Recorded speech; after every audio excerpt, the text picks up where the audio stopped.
Hello, everyone, and welcome back to the Supreme League Europe. We today have a best of 3 series between Red Team 1 and Zero Gaming.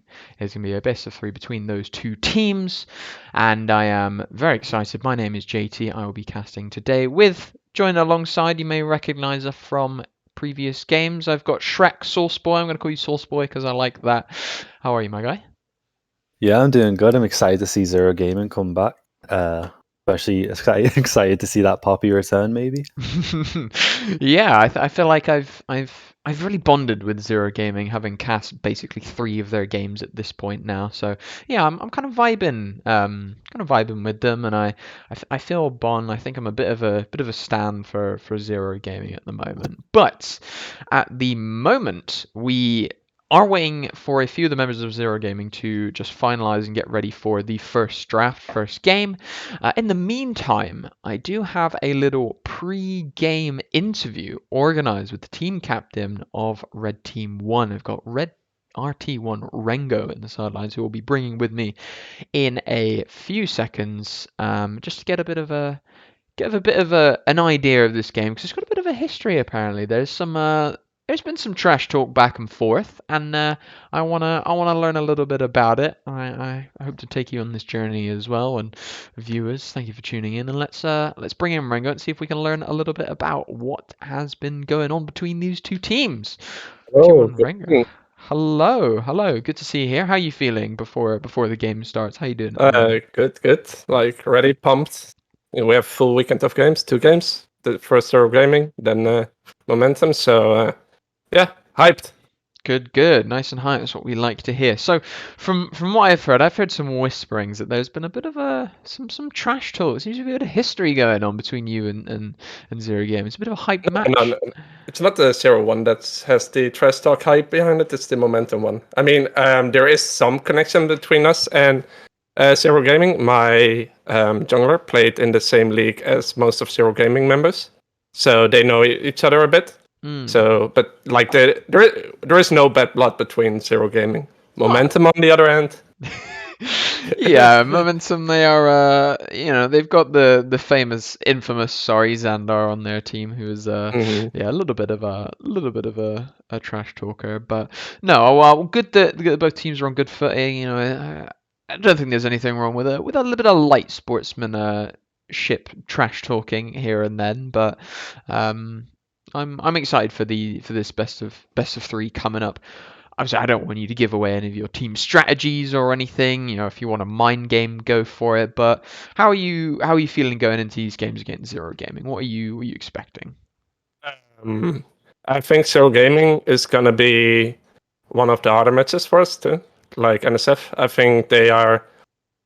When they play well, they play really well. They might not have like insane consistency, but I think like if they play good, they are a really good team and actually a strong opponent. So, but of course we're expecting to win, right? That's what we're going for. Well, for sure, 100%. 100%.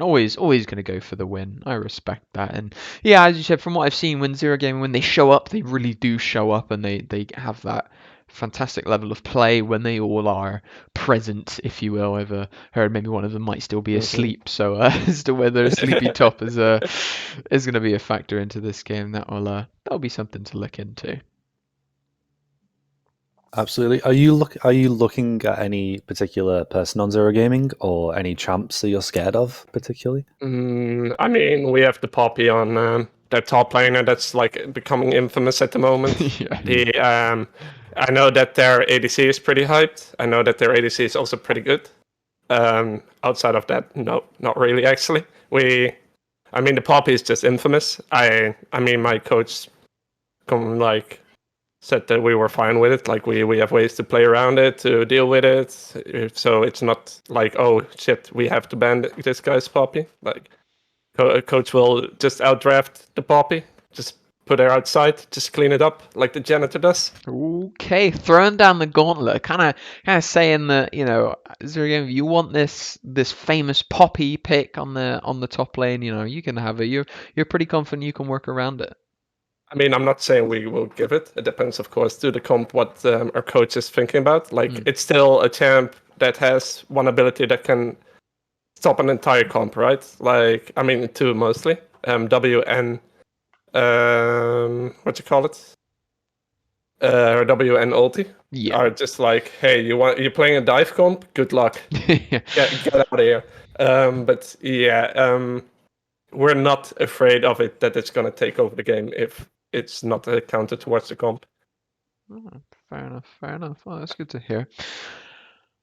Right, well, I should probably let you get back to your preparation in ready conversation with your I coaches. mean, our preparation for this game was watching Warhammer quotes, 300 quotes, and I think Troy quotes. So we know what our duty is. Our duty is to die for the coach. So we're ready. We're hyped. You love to see it. So Fantastic. I hope to see one of my members here in the post-game interview as well. But thanks for the interview. Fingers crossed, no worries. Well, hopefully good... we will see you on the other side, and best of luck in your games. Thank you. And there we go. So that was team captain. That is a man of confidence. He is. He's got the battle cries almost. He's hyping up his team. They look nice and ready. So I'm excited to see how this one goes. First thoughts. What are you thinking of, Sauce Boy? Before we've seen any drafts, before we've seen anything yet, who are you thinking for this game? So I'm looking at this game as who's hungrier, and Zero Gaming have lost twice in this week, within a week, and I think they're hungrier. They want that win. They know they need that win. They don't want to get relegated. So I'm pretty sure Zero Gaming is going to be coming out with some banger comps, and if they don't, then it's going to be a 3-0. It's not what they want. No, for sure. From what we've seen of Zero Gaming, obviously we cast their game previously as well. Are there any particular picks that you're looking for? Obviously, we know in the mid lane Zixer, he's got this. When we're seeing him on these assassin or high play potential champions, is where he's really shining. Is that something that you want to see? Do you want to see the Poppy, RT1 throwing down the gauntlet, saying we might let you have it, we might have a plan to go around it? What are you excited to see from Zero Gaming? I'll be honest, I want to see Chucky bring out the Zac again. I want to see Poppy, and I want to see Akali. They're the three champs I really want to see. Maybe even Syndra. But other than that, I think they just need to realize what their comp wants to do and then focus on getting that win. Yeah, fair enough. Fair enough. Well, I think for me, I do know more about Zero Gaming than I do RT1. I've not seen too many of their games, but I am excited to see how RT1 plays around their top lane. Because from what I've heard is that they have that ability to both play the carry and the tank top, right? So having that flexibility in the draft, and that yeah, mainly that flexibility, right, of being able to work around a draft and create a draft almost. And I'm excited to see how the game one starts. I believe in terms of side selection, I think RT1 Their red is side. yeah, they are on the red side. Okay, so we've got everything correct as it should be. And hopefully we should be getting into drafts soon, but still waiting on one of the players for the side of Zero Gaming. So fingers crossed they get here shortly and we can get the draft started and start talking about these teams and who we think's going to win. And yeah, from let's get a prediction going. And before we've seen anything, who do you think's taking? Well, let's start with game one. Who do you think's coming out the gate strong? So you said Zero Gaming, you think they're really hungry for it. Do you reckon they're taking game one? I think they might. The issue yesterday was that their top laner was versing a typical jungle main, and the top lane is Arvid, who obviously there's a difference there. If one plays top lane consistently, the other one plays more jungle, and as a jungler, you just never go top lane, so you really don't know what's going up there. Yeah. So it could be a case of we might see Poppy finally get matched.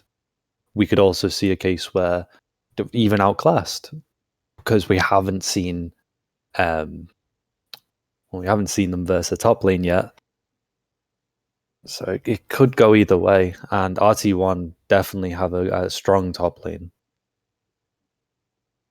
Certainly. I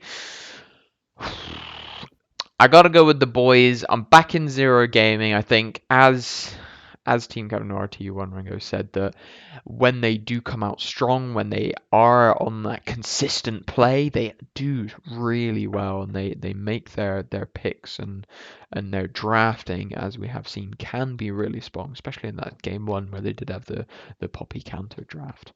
I want to see that Zero Gaming again. You know, they they got the Lucian Nami previously in game three of their last series. They weren't really able to fully get up online, and I think I want to see that again. I like the aggressive style from Zero Gaming. I do think they play a fantastic tank game, don't get me wrong, but I want to see that aggressive bot. I want to see that aggressive mid. I want to see Zero Gaming take the game. I want to see him take the series. I'm going with Zero Gaming. I'm putting it out there. Not even seen draft one nor two. Even if there is going to be a game three, I think Zero Gaming's taking it. Do you think it's going to be a stomp? Do you think there's going to be just 2 games, or do you think it's going to go? I think if any, this could be a 3-game series, in which I think in the first game we'll see some tempo set and we'll get an idea of how these teams draft, what they're looking for and their different styles. And I think in the second game, both these teams have shown to be quite adaptable. So I reckon whatever comes out is going to be interesting to see. I reckon Zero Gaming could take it in a 2-game series, but I think it's going to go to a 3-game, and I think it's going to be Zero Gaming who takes it. Okay. Who do you think is going to be the most carryable person on Zero Gaming then? Do you think it's going to be Sixer, or do you think it's going to be the top lane? I reckon it's probably Zixer, right? Like his performance on the Syndra in that game one, the fact that he was still able to perform consistently in the game two, less on the Azir. I think that maybe was more of a champion pick, but he was still getting out damage. And in that following game three, again, still being consistent and strong. I reckon it's gonna be a Zixer gaming moment. I honestly, I have to agree with you 100%. I think it's definitely going to be a mid lane matchup. Top lane is definitely in the background, and could still be the place where someone pops off. But think all eyes on mid lane for these next 3 to 2 games. No, certainly. The chat does disagree with us pretty heavily. Looking at the predictions, we've got RT1 looking to win. They've got 6.9k channel points on them versus Zero Gaming with the 1k. But I believe the game one, the Zero Gaming coming out strong. Maybe even give us a curveball, something we've not seen before, something special. I kind of want to see that. Well, as we saw yesterday, chat can be wrong. Oh, we're already in draft. Oh. Okay, never mind. I didn't even know it started. We're in the draft. Okay, let's get to it. All right, real quick, go through the bans. RT1, banning the Yumi, first pick, very strong. Tristana, we've seen Zero Gaming first pick it before. And the Aurelia, a very strong blind pick. Zero Gaming, banning out the Rengar main. Jin and Jarvan, very solid bans for a second pick. And they first picked the Lucian. RT1, very well response with the Nami, and they're taking the LeBlanc blind. In response, Zero Gaming with Vex. I think this is the first Vex game of the SLE, if I'm not mistaken. I do believe that is correct. And coming out from Zero Gaming, coming out from Zixer as well. I want to see some high quality gameplay here. Could that be Vex support though? I don't think that's viable, especially when we can see a Braum, right? I don't think so. Yeah, the Braum is on the table. I didn't see the Braum yet. Yeah, no, fair enough. But yeah, we've got the Braum. I think it's going to be a Vex mid, Lucian Braum bot. Lucian Braum, that's a very classic bot lane, right? Braum lands one concussive blows, some shape or form. Lucian with the double auto is going to be stunning them up real quick. So we can see both the bot lanes. Olaf ban coming out for RT1, and there's the Zac taking that off the table. They've seen Zero Gaming do it before. They don't want to go for it. Now, interestingly enough, I do see, we've got the LeBlanc on the table, Poppy still being open. Poppy, solid pick into LeBlanc, blocking that distortion, that huge portion of damage. I'll be interested to see if they do pick it up this time with the team that Zero Gaming have got so far. How do you feel about the Caitlyn Nami bot lane? I've never really seen those two played together.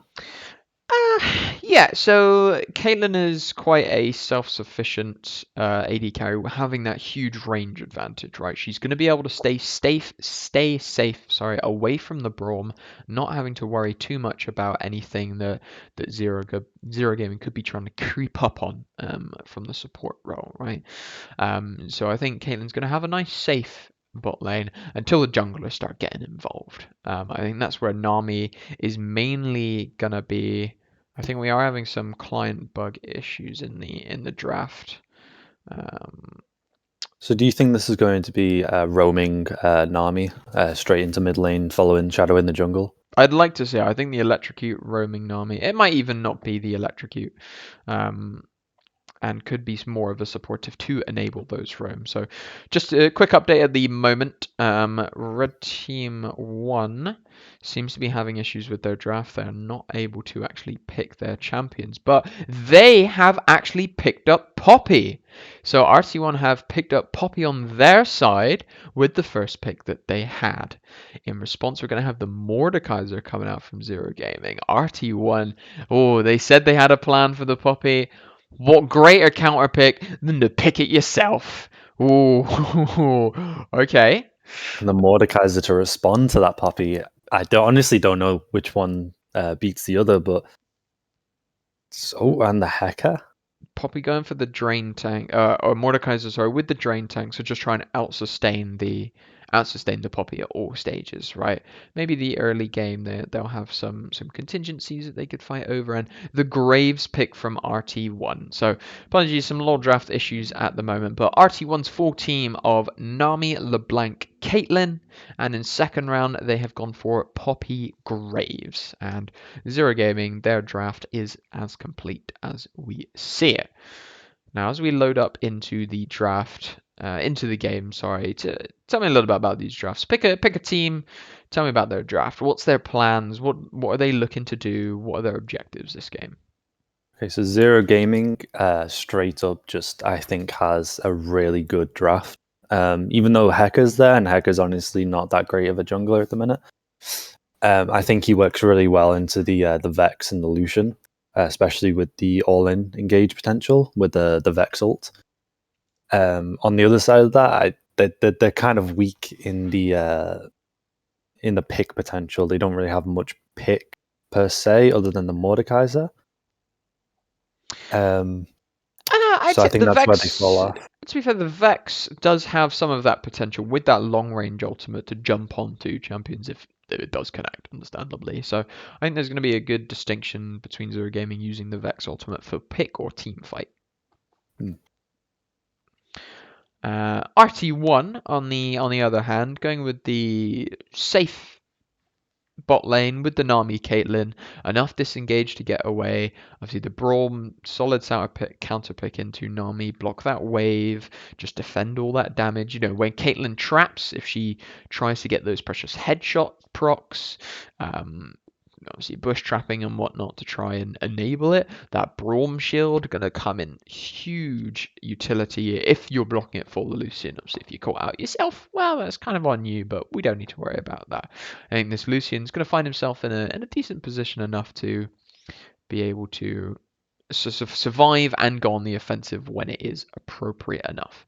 Right, and then you've got LeBlanc on the mid lane against the Vex. I don't know my Vex matchups too well yet, but Vex, their passive, Vex's passive, charging quicker when an enemy champion basically moves, so whether they jump, blink, or LeBlanc W. I believe that does count as a dash, and so Vex going to be gaining that passive, going to be gaining that damage more quickly to be able to try and fight back against the LeBlanc when it is going to be full trading. And all importantly, Vex with the fear, LeBlanc dashes in, Vex shields, AoE fear just sends the LeBlanc back without actually getting any of the damage off. So I think it's gonna be a skill matchup in the mid lane. I'm excited to see how the boy Zigzor plays it out in the mid lane to really try and lock down this LeBlanc and get damage, maybe even get the roams off. Because I think from the looks of it, it's going to be a roaming mid lane matchup. Right? You've got Vex and LeBlanc, two champions that from the surface do just want to roam. I think Vex does have a bit more versatility in the push, being that they can hit all the minions at once with that Q and the AoE with the E ability to really just punish LeBlanc when she goes for those roams, and then see LeBlanc trying to make them successful ones from the get-go. And then the Graves Poppy to round out the comp from RT1. I think they do have themselves a small skirmish comp with the Caitlyn, with the Nami, LeBlanc. I think you're going to be wanting to look for those more niche skirmishes as opposed to Zero Gaming, where I think they're going to be looking for picks, right? It's a Poppy jungle, by the way. Poppy jungle, okay, I think so. from the looks of it, yeah. So Rengo, top laner. Unless they're going to be swapping some things around, I don't want to make any presumptions, but if from the looks of it, going to be a Graves top, Poppy jungle. So Poppy trying to match against that Hecarim to shut down those ganks, because I believe, correct me if I'm wrong, Poppy Steadfast W blocks Hecarim E when he is mid attack. When he charges, yeah. Yeah, I think so. Which is a solid portion of his damage and also what he uses to get on people, right? So Poppy being able to completely shut that down, if they're meeting on Scuttle Crab or even for the counter ganks, you're gonna have to start respecting this Poppy for the so I think Zero Gaming fallen into their own pitfall that they have previously used of counter picking into the Poppy that's already been shown. Okay, I'm interested to see how this one goes. What do you reckon now that we've seen the draft? Are you happy with your prediction? Yeah, I'm pretty happy with it. I'm thinking RT1 is looking for small skirmishes, like you said.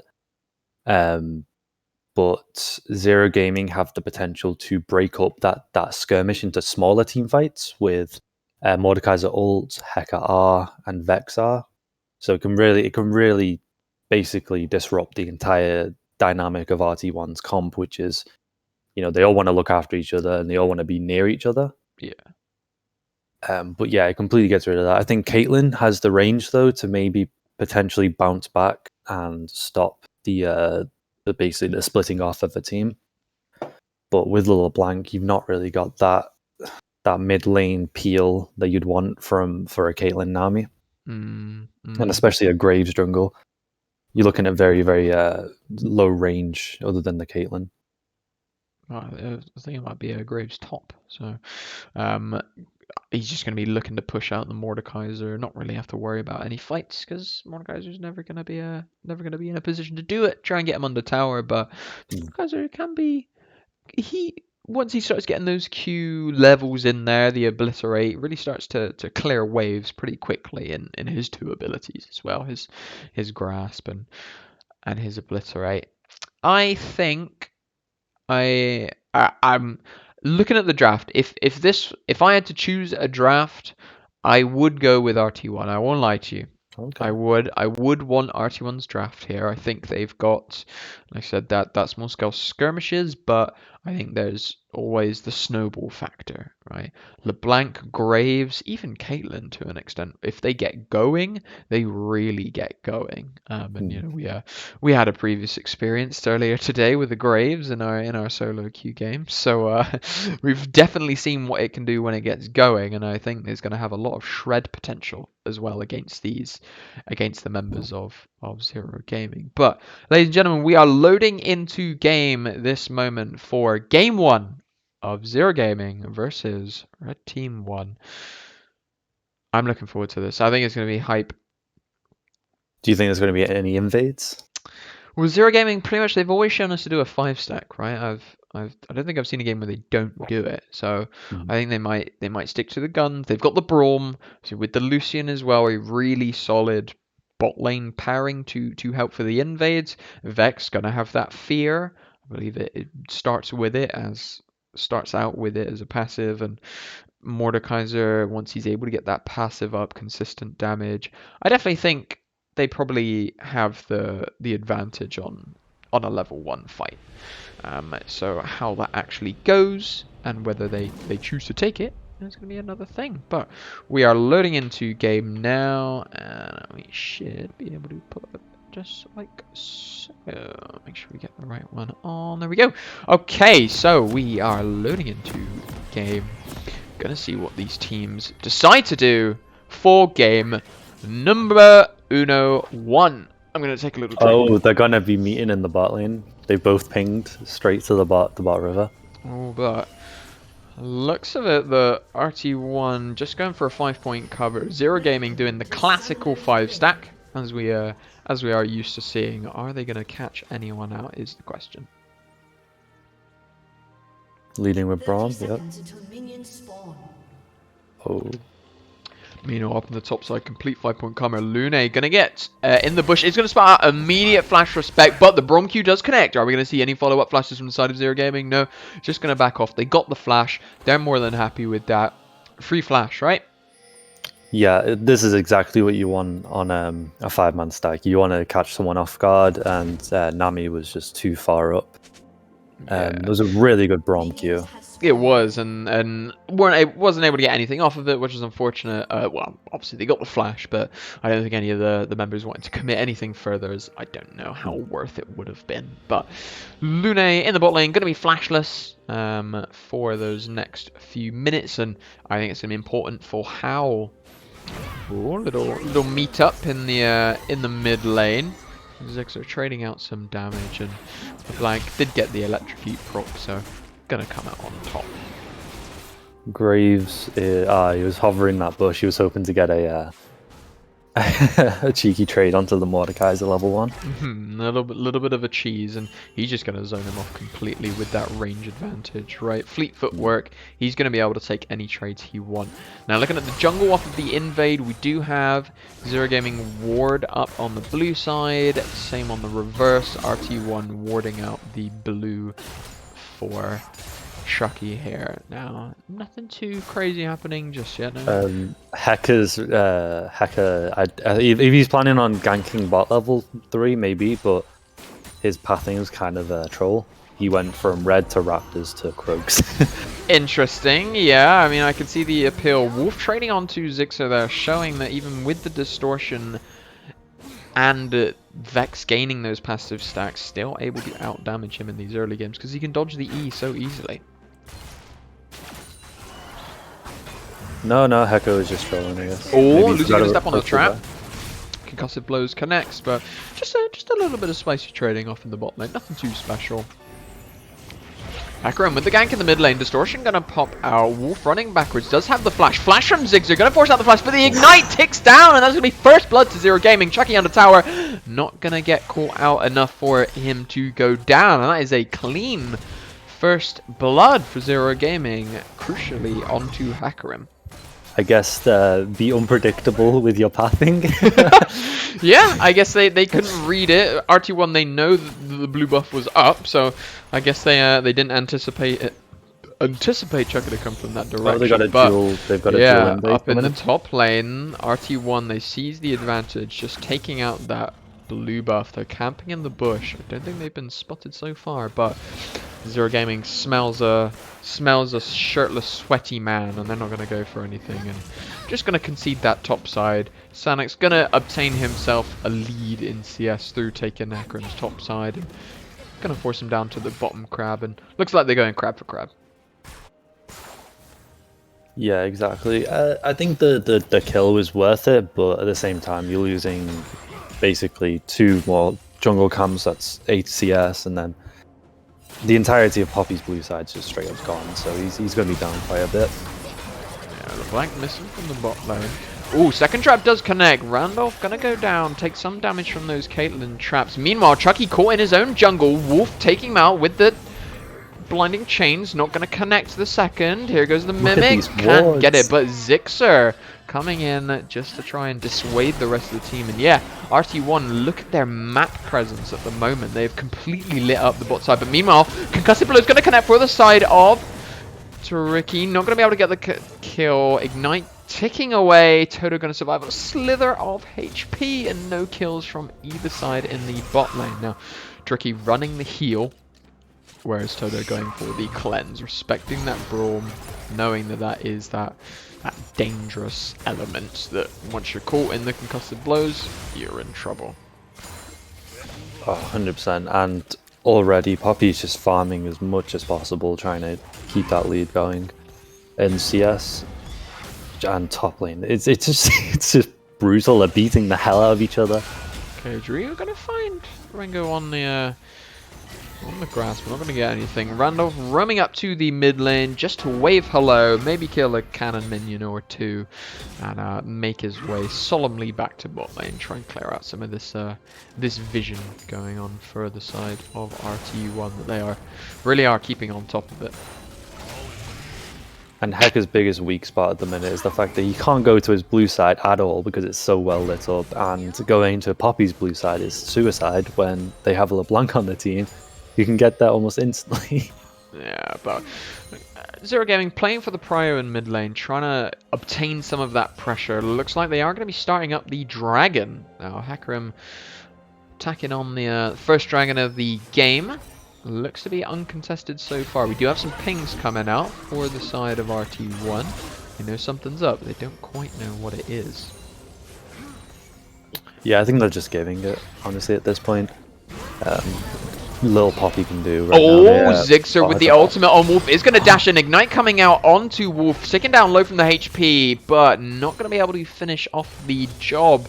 The Looming Darkness going to fall short a little bit there, but that is no summoners used from Wolf, and the Ignite and ultimate used for Zigzag unable to pick anything up. Now, we do have Sanic, sneaky Poppy into the bush, looking to be baited forward. Toriki dashes forward aggressively, but he's going to get caught out by Sanix, pins him to the wall, and down he goes. That's the downsides of concussive blows. You know, once you see that glowing orange passive, you just can't help but auto-attack it, and unfortunately it's not going to work out. And Toto is not wanting this wave to be hold, trying to crash it, but Hecarim coming in, devastating charge running forward, 50 caliber net going to connect, but here forward goes Chucky. Lume gonna heal up, dodging out the bubbles, but Caitlyn in that bush, connecting those autos. Braum shield just gonna completely negate the pacemaker there. Nothing traded. but His tempo is completely shot. I was about It's to gone. say, yeah, he is struggling. Ultimate into the death round from Drio, taking on the 1v1 with Rengo, who's going to collateral damage backwards. Flash even to try and count out as much as he can, but Drio's just laying down the consistent damage. Flash forward, and he is about to be obliterated into oblivion. Rengo, he left the death realm, but it was not enough. Wolf trying to get an avenge kill. Gonna distortion forward onto Drio, electrocute proc, ignite coming down. There goes the chains, and gonna get the response kill. Meanwhile, Vex pushing in that mid lane wave just to try and deny some of that farm, deny some of that XP on the map. The Vex roaming up here, I don't think that's a good call. I mean, the ultimate's coming up. Wolf has used his ultimate, but it's quite a low cooldown, the blank there, and I think Chucky's just happy to get a bit of control in his jungle back. Yeah, right now he should be looking to farm up as much as possible because this Poppy's just taking the lead they've got and just running with it. There's a level difference. I don't know about the gold difference, but I imagine it's quite large already and it's growing. I just want to highlight these two bad boys here. Pink ward number 1 and pink ward number 2 for RT1 completely showing and lighting up Hakarim's jungle, so they can pretty much track him from where he's going. They're able to make the plays. Looks like they want to contest for this Herald here. Chucky gonna pop the charge, knows that he can't take it while Poppy has the W, but here comes the rest of the team. Ultimate charged up, gonna send the Hakarim flying. Vexalt gonna go short, but Sax is on the wrong side of the map. Drio trying to come him off, gonna fear, but Blast goes to safety, but Drio's in his face. Devastating charge and then flash away to safety. No follow-up from the side of Zero Gaming, but they're going to settle for the Herald. That's what they came for. Yeah, that was just so well played by Poppy.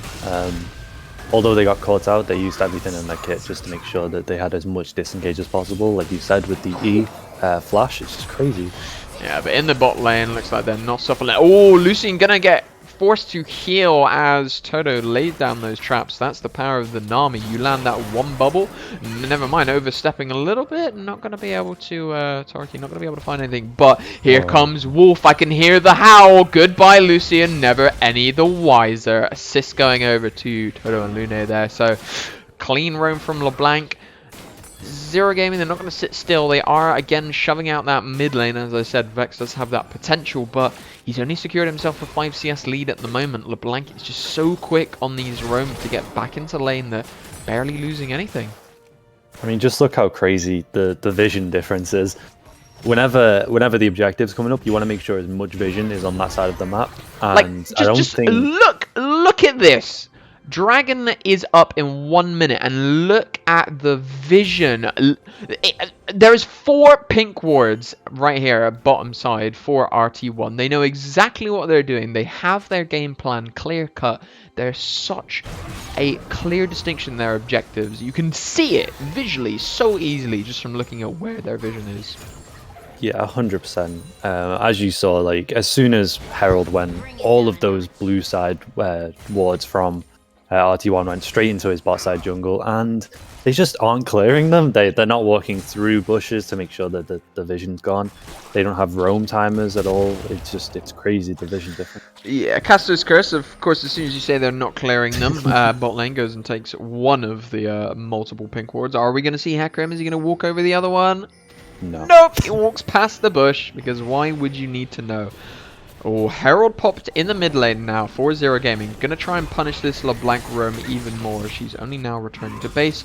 Gonna give the plates to the Vex to be shared out. I don't know why it's quite so far away.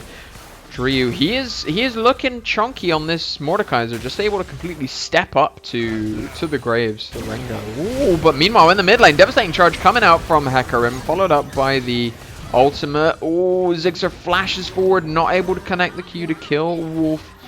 And just going to be left wanting more. Meanwhile, flash from... Sorry, not even flash. Smite from Poppy. And he just walks down Zigzag. Chucky going to claim back shutdown as well on the LeBlanc. But this is the double. The Smite and Poppy burning down. Double kill for Zero Gaming. Claiming 1 in return for RT1. Another pink ward down as well. And this is going to be Dragon. Zero Gaming. Yeah, that's just an overstay by the Poppy and the LeBlanc. I think they should have took the win, which was the ults and ignite from Zigza, and just took it and just ran with it. But instead, they tried to get the kill. It didn't really work out as they hoped. Well, unfortunately not, and as we've seen, although Caitlyn, this Toto and Lune getting this plate, absolutely it's something that Caitlyn does really well, is push you, try and get as many plates, get out of lane as soon as possible. Good trading coming down. It is going to bubble connect on Randolph, but Toto a little bit too far away to follow up on the trap, but Braum too low, going to be forced back.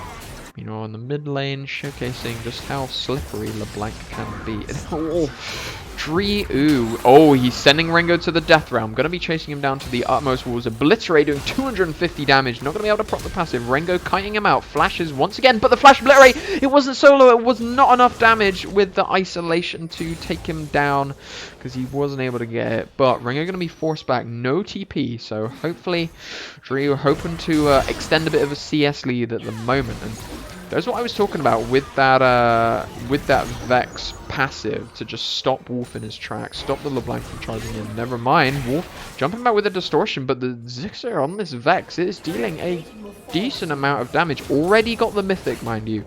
Decided to prioritize that over anything else, where you can see Wolf, he's been on these roams so often, it makes sense for him to get the boots first, right? Just get that movement speed, enable him to travel across the map even more so. But looks like the Zero Gaming going to be making a play on the bot line. Braunfish are going to go short.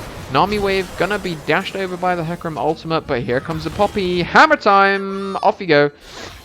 Send them back to their own side of the map, but a collapse from the side of RT1. They're bringing the LeBlanc down just to try and contest any further movements from Zero Gaming.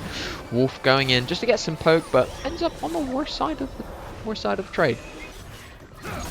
Yeah, I have no idea what that fight was about. It just seemed like they were trying to get them off the bot lane turret, but the bot lane turret wasn't even being attacked at that point.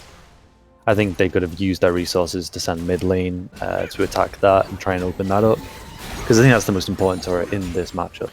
Which Zero Gaming seems to agree with you here, as we can see them piling down the mid. I believe, yeah, with that big enough wave, Vex got that AP item, so going to be able to collect the first turret of the game, going down to Zero Gaming. RT1, they're posturing, but no, we're just too slow on the advance, so gonna get away. Meanwhile, in the bot lane, Torky dashing forward to get some trading, and there goes the culling onto Toto. Gonna be forced to Gale Force away to safety, but really low. Got that fleet footwork to try and sustain up a little bit, but oh, flash forward from Torky! Such an aggressive play, is gonna go down, does burn the hill nonetheless, and Lune gonna pick up the kill, but a very, very aggressive flash there from Torky to pick up the 1-4-1, and you know, you get a kill against an AD carry who then gets none of the XP, unfortunately, and kill going over to Lune. Yeah, I think Toriki really needed that kill, just to get back on the board. But I do feel like they might lose out on the turret. Vex ultimate going to be dashing in. Got the fear as well. Look at the damage! Ignites the incorrect one, but Wolf is not going to be able to get away from this Vex. Never mind, Randolph, the dubstep ignite to take the kill. I think out of safety, that's probably the best thing to do. But Vex kind of showing up in terms of damage. Zigzer seeming to know his champion's limits for the time being of when he is able to take those trades and know that he is going to be able to outdamage Wolf. And maybe this is the pick into the LeBlanc that people have been looking for. 100%. And Zigza, as we already know, is really good on these high bursty champs, and I think Vex just falls right into their wheelhouse. For sure. So RT1 taking down the bot lane. Zero Gaming looking to respond on the top side, bringing the 3 members. They've got that second herald. There it goes. They're going to take down this tower. It's a 1-for-1 in terms of tower. Once the herald is going to have to be popped in order to use it. And this bot lane for RT1, they are just staying bot and pushing. Lucian being forced under tower, keeping up in CS, but he's not able to gain advantages. He can't play as aggressive as he might like. So when he finds the opportunities, Toriki more than happy to take them. Drew going to get caught out up in the top lane now with the tower down. Wolf misses both chains. Is going to get sent to the death realm. Drew chasing him onwards. got him to the edge of the walls. Obliterate doing so much damage when it gets him solos, but he's coming out of the Death Realm, and there's 3 members of RT1 to greet him, and boom goes down Drio. He overstayed. He went for the aggressive use of the ultimate, and unfortunately RT1 are going to run him down, and they're looking on this top tower. They spend so much energy into that top lane gank that they completely are going to give away 3rd Drake against a team that is already got 2 Drakes. I don't think that's the right call to make at all, but you know, they've gone with it, and it's an Infernal Soul, so a Vex with Infernal Soul is not a fun time at all. Very long range poke, even partially with that Lucian, right? With the Ardent Blade, just able to get that far off procs, and the Piercing Light, poke them down from a distance too, is not really something you want to give away. They're taking the tower trade. They're equal on towers, but RT1, they've currently found themselves in a 1.5k gold deficit, and they are down 3 dragons. They've still got this bot lane lit up like a Christmas tree. They've still got a huge amount of vision, so they know what's happening, but they're just not really able to find anything successful on these plays. Exactly, they're using all this vision to try and get like objectives and highlight possible objectives, and then they just completely disregard them. I have no idea why. Oh, finally they take down the ward. It's been there, I think. That's quite 5-10 minutes. Yeah, a bit too long, that one. So hopefully they don't think about that. And this Toto Lune, this bot lane combination, just going to be roaming around together to try and just take down all those towers. They've taken down 2 by themselves, looking for the 3rd one. But meanwhile, in the bot lane, the battle of the mid laners, Zixer ultimate coming through, does go. Oh my god! Where did Wolf go? He got absolutely obliterated by Vex. Jesus! That damage was huge. I was not ready for that. I think that was the combination of Vex full combo that, I mean, I don't think Wolf was ready for that either. No, blink and it is gone. LeBlanc had no chance whatsoever. Up in the top lane, Drio just taking Rengo immediately to the Death Realm. Again, flash to safety to try and stay his way, but Drio is just too fast with this movement. But here comes the shield bow. Rengo has the sustain, but so does Drio. Obliterate looking to connect for the execution. There it is! You can ban this man's poppy. You can take it away. He will still find somehow to completely dominate that top lane. Apparently. Graves is champion famed for just having such a dominance against champions that can't keep up with his sustain. And, well, I think we found the pick into it. Drio's, his Mordekaiser staying toe-to-toe with this Rengo, completely shutting down anything he wants. Chucky finding himself in a dubious position. Is gonna get the Gale Force out from Caitlyn. Not quite synergizing. Not quite synergizing with the Poppy W. I guess they didn't quite trust that Sanix would be able to block it out when it comes. But pings coming out for the side of Zero Game, and they're looking for the soul. Now RT1, they've got the vision there already, but neither team's in a solid position at the moment. Zero Game, and they've got the prio in the bot lane, they've got the prio in the mid lane, but heck, they're all resetting 30 seconds before Dragon. So RT1, if they can identify this with that vision that they have, they're going to be able to get first move onto the river, start clearing out some of this vision that Zero Gaming do have. Yeah, I mean, it's smart by Lucian to not also reset with the rest of his team, because they really need to get that mid lane push to try and get some priority in the jungle. But as you can see, it's just they're trying to light up the Hecker's jungle, and it's not a good idea for them to reset at that point. Yeah, I mean, they managed to retain it. All members back. Dragon not spawns. They're going to try and clear out some of this vision. Meanwhile, Zixer has found himself a LeBlanc, and there is a huge amount of damage. Ultimate connects, but going to be juked out by the distortion. LeBlanc buying some time in the backline. Vex chasing down LeBlanc. Wolf running for his life. Now Lucian Tariki joining into the battle. We've got a fight going on a few fronts. Wolf gonna get caught out. Torky gonna find him, and there goes the tower. Gale Force to finish him off. So that is a 4v5 at the moment for the side of Zero Gaming. RT1, they've got the Caitlyn, they've got first move in the Dragon Pit. It's exactly where you want to be with Toto on this Caitlyn. Going for collector second item, I assume. Interesting. I don't know how I feel. We can talk about that in a second, but looks like the dance for the Dragon River Prios is sort of happening. These teams trying to get that mid lane pushed in. And Dryu happily shoving Rengo under his tower, proving and asserting his dominance even more. And unsurprisingly, we've seen a bit of a Quicksilver rush from Rengo. He's tired of getting sent to that death realm, being at that statistic disadvantage. It's probably a decent reason why he's losing all these fights in the death realm. 100%, and it's going to be another 4v4, and I think that Zero Gaming takes these 4v4 wins. Just from the fact they have so much just complete chaos with the Vex ult. Oh, never mind, Graves is coming down. Okay, Zigzag does have a lot of damage on this Vex, as we have seen, but RT1 starting up the Dragon. They do have the first move. TP, flank coming in. They're going to flash away, but here comes the Mordekaiser. No targets in the Death Realm. Never mind, Sanix being taken to the Dark Zone. Chunky Potatoes on the back line. Not going to be able to take down the Nami, going to get taken down himself by LeBlanc. Wolf coming in on the side lane, but here comes Toriki pumping out the damage. There goes the Culling, taking down the clone. Sanix flash forward. Toriki dashing in. Rengo going to get struck down. Randolph flash away from the Graves Q. End of the line for Randolph. Going to get taken down by the LeBlanc. Here comes the Caitlyn traps. Zhonya's or stopwatch from Zixer. Toto, though, going to force out the flash from Dryu. There goes the Farsight alteration, trying to get the vision, and one more auto, gonna take him down, and Zixer looking on the back line is looking to be on the back foot as well, but here comes Lucian, never mind, taken down, almost gets Wolf, doesn't quite have the Gale Force. The aggressive trading for the support for AD carry, and left alive are these two low HP mid laners. For the side this of is both exactly teams. what we called, isn't it? It's the fact that RT1 have such a long range fallback on comp that they can trust this Caitlyn just to do a ton of damage to the front line.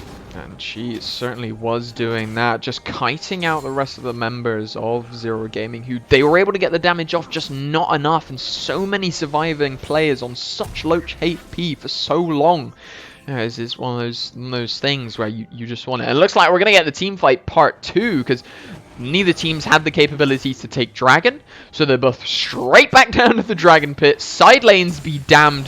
Rengo does have the TP, but he's deciding he wants to be there with his team immediately to stop any of that few second advantages coming out for Zero Gaming when he is not there. But RT1 moving as a team, clearing out the vision.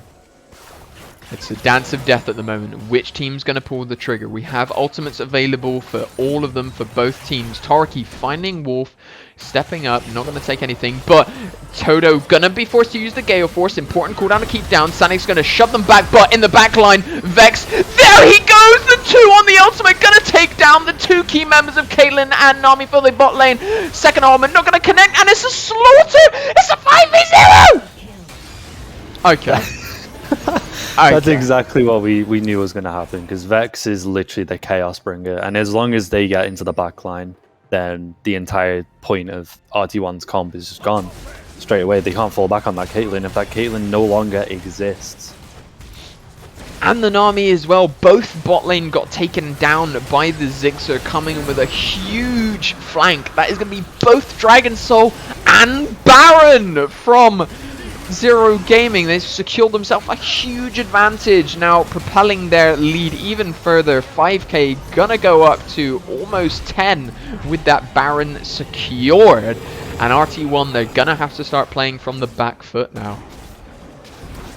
Yeah, I have no idea what their plan is, but basically they risk losing 3 Drakes, and then their 4th Drake, they just had no team fight potential. Really sad to see.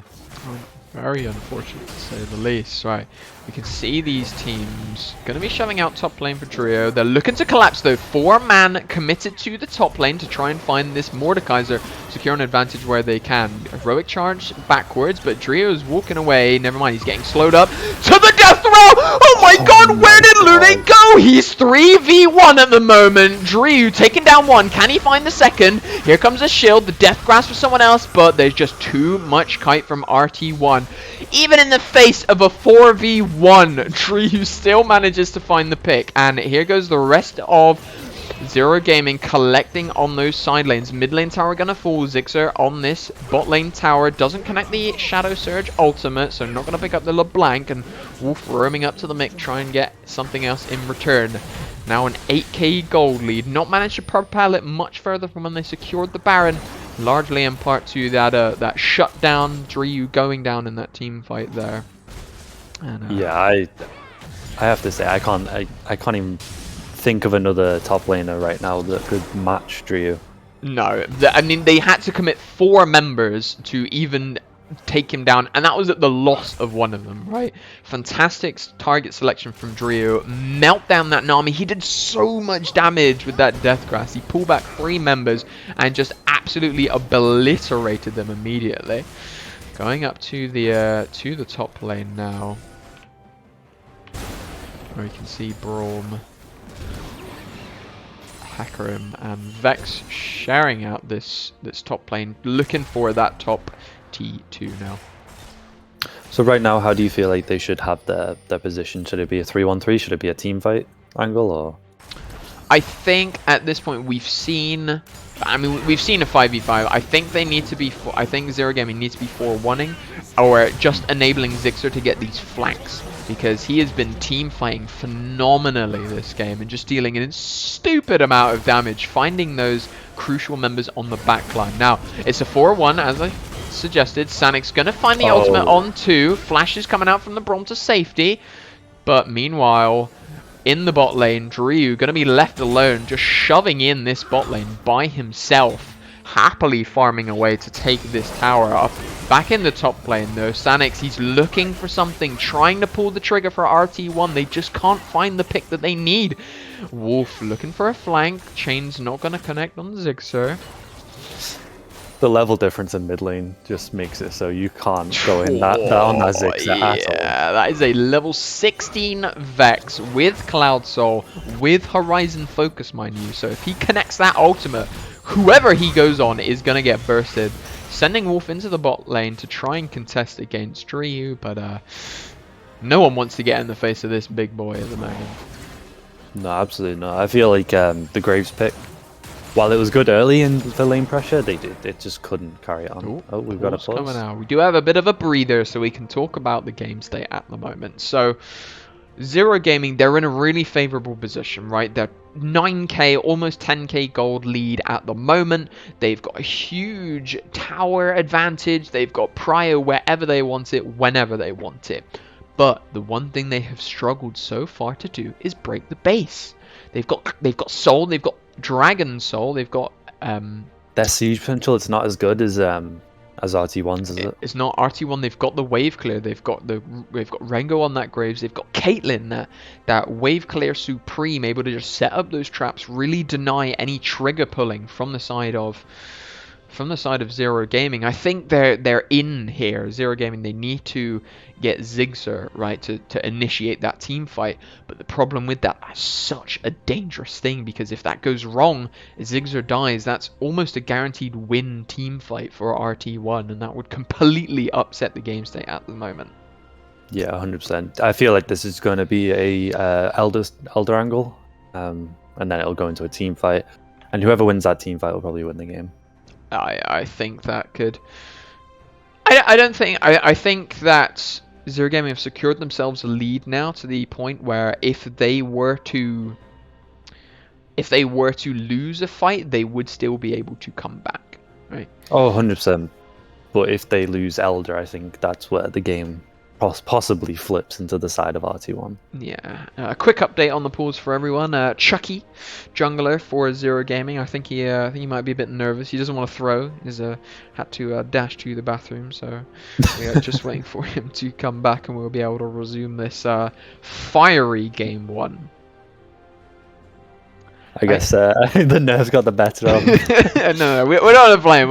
We don't know what's happening. I don't want to flame, but I think Yeah. what scares me at the moment is that despite this Oh. advantage that Zero Gaming are in, it is entirely losable for them at this point. Don't worry about the frozen screen, it is just the spectators bug. We will be returning shortly to live once it all clicks in. But yeah, I think Zero Gaming, they need to tread carefully, because if they make a mistake, RT1 is a team that can and will capitalize on that. Oh yeah, 100%. I'm just worried right now about the position where Vex is. Vex needs to be worried about 24/7 about where they are, because if they get caught out, that's the majority of the damage gone for Zero Gaming. Certainly, and hoping to see some more of that vision coming out. Braum has a 75 vision score, which is most likely just clearing the ridiculous number of pink wards that RT1 have been placing down. So I'm sure he's going to be he's going to be quite happy with their vision score post game. But then that just goes to show how well RT1, even in these behind positions, are at controlling vision and making sure that, you know, whether or not they're able to do anything to a player is one thing, but trying to stop it as best they can and knowing about it, at least they will have that down pat. Toto. Caitlyn trapping in the mid lane to just try and slow down any siege, but Zero Gaming coming 4 members to the bot lane. They really want to siege this base now. Ryu happily taking a 1v3. He's going to get flanked by Wolf, who's going to get the chains down. Oh, but the Death Realm does not connect. Ryu going to be left alone, taking Toto immediately as Onya's. I don't think he meant to do that. And the Caitlyn trap, he's going to take him down. Toto is actually going to fall.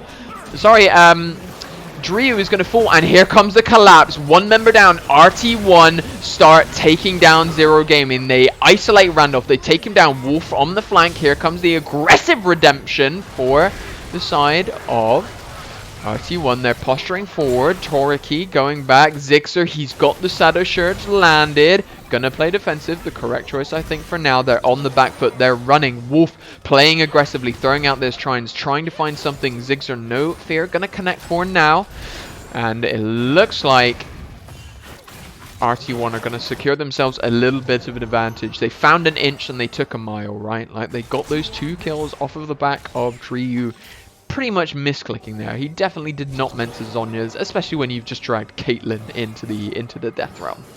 Yeah, 100%. I think also that RT1 overstayed. They've lost a lot of health, and Elder Drake spawning. Mordekaiser as a TP. Yeah. It's just not a good idea. They've completely overstayed. They should have reset instead of going for the... Oh, but they are starting. They're trying to burst down the Elder Dragon before Zero Gaming can respond. TP coming out. Here comes the Mordekaiser right into the middle of the fight. We've got 2 things. Zigzag going to be found out on the flank now. Rengo dashing forward, and he's going to get shut down. Not able to find anything. Crucial kill for RT1. Ryu taking Sanix into the Death Realm. Look at the damage, but it is just a Poppy, but a Poppy jungle. So with Chucky here in the Dragon Pit, he does have the smite up, but he's going to stand on the Caitlyn trap. Wolf coming in from the flank, and he takes down the Hecarim. Wolf going to try and escape.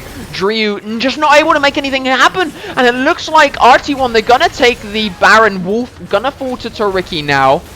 Going to take the Elder Soul, Tigreek, but he gets taken down by the collateral damage from Braum, and it's a 4-for-1. Disaster is falling for Zero Gaming fans as RT1 are beelining to the Baron. I predicted this. Let it be known. Yeah, straight up exactly what I thought would happen. If Zixer gets caught out of position, then that's the majority of that team fight gone, majority of the damage gone, and they just roll with it. So that huge almost 10k gold lead is now a 5k gold lead. That's going to get pushed to a 4k gold lead.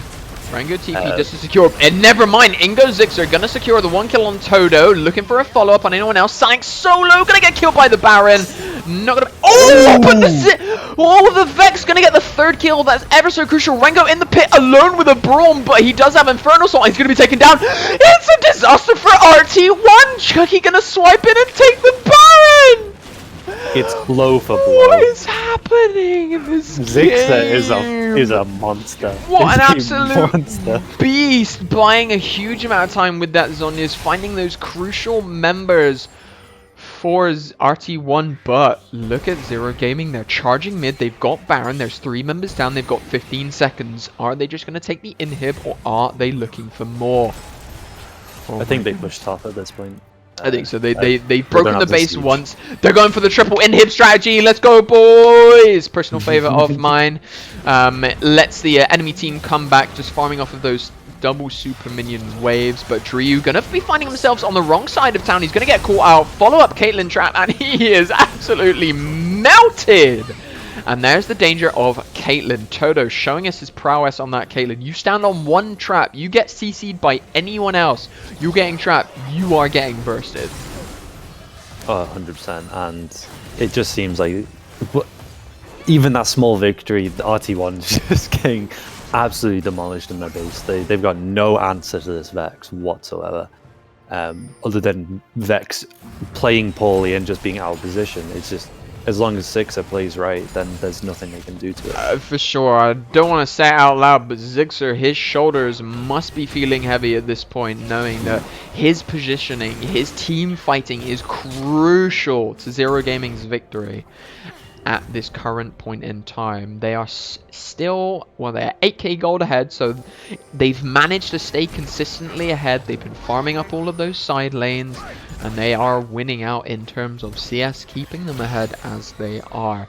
And they are still looking to try and break this base. They've not managed to secure the third inhib, so it's not a third inhib strat yet, but the pings coming out from Zero Gaming. They're eyeing up that top lane inhibitor.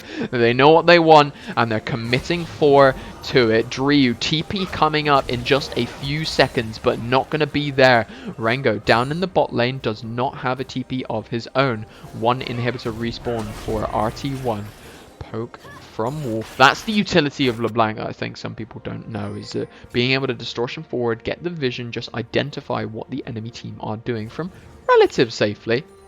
We've seen a few games, especially on Worlds and Wolf previously, where he has stepped forward and been unsuccessful. But keep in mind these Caitlyn traps, right? That wall of death. You step in one, you are so much in danger. And there you go. Look at the damage. Randolph, he did not put his Unbreakable Will up. Wolf once again on the flank. It's a 5-stack from Zero Gaming. Dashes forward aggressively. Not going to find any CC in response. That was a limit test from the Braum not putting his Z up. Yeah, that was a bit questionable because he is chunked out now. Support's not often having access to heals. Luna gonna get shoved back by the Death's Grasp, but just for a bit of damage. Wolf stepping up, just trading down onto Turkey, who does have GA.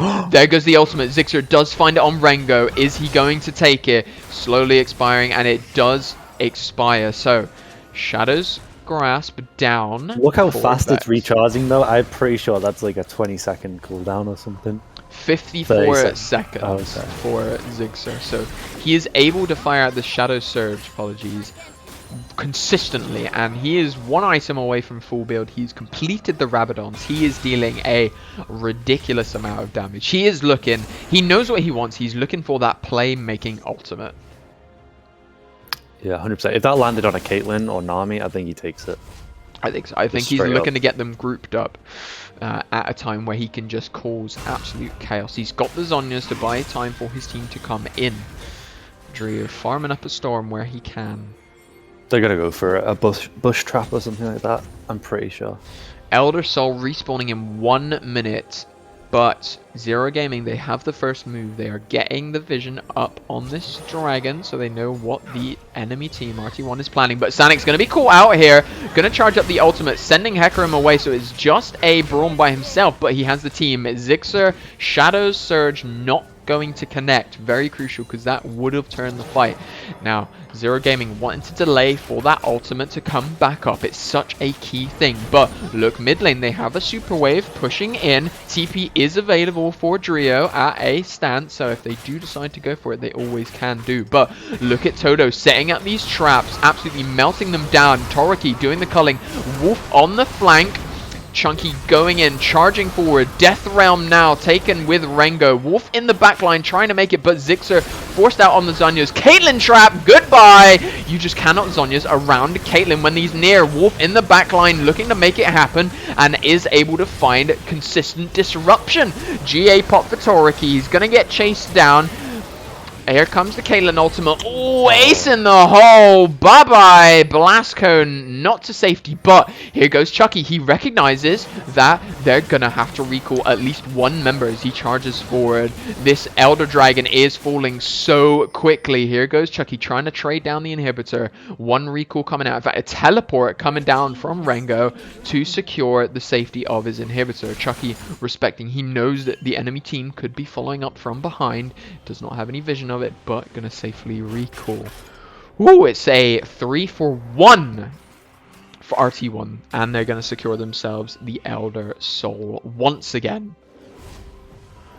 This is I don't even know. It's so blow for blow, 100%.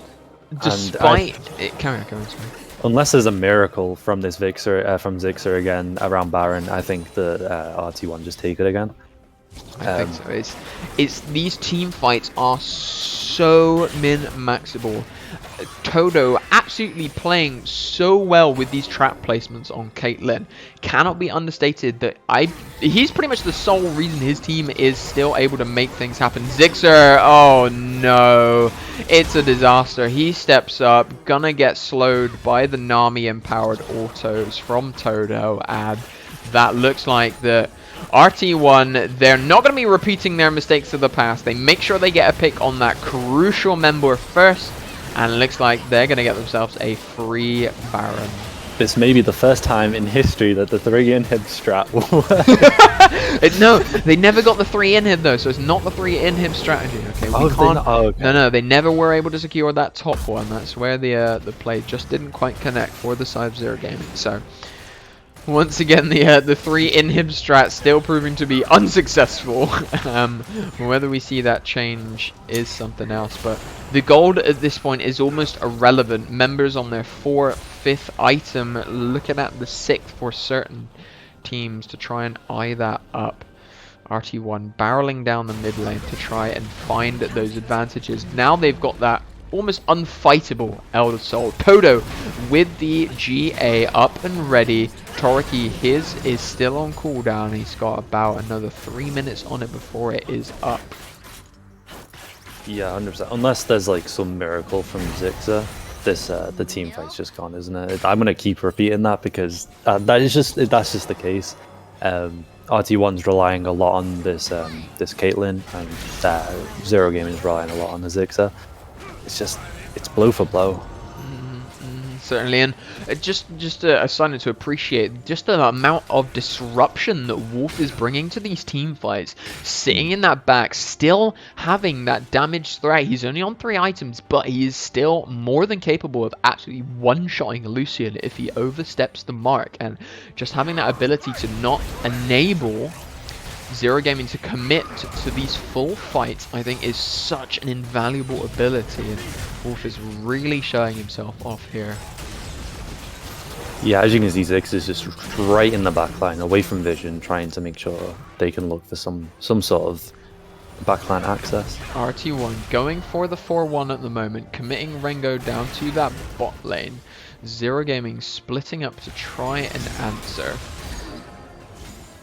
Just keeping an eye on both teams, seeing what they're doing. RT1 gonna successfully break tower number 1 in the mid lane, and they are gonna secure themselves that inhib. Rengo still on the bot lane, sorry, happily pushing away, knowing that his team have secured an advantage for free so far.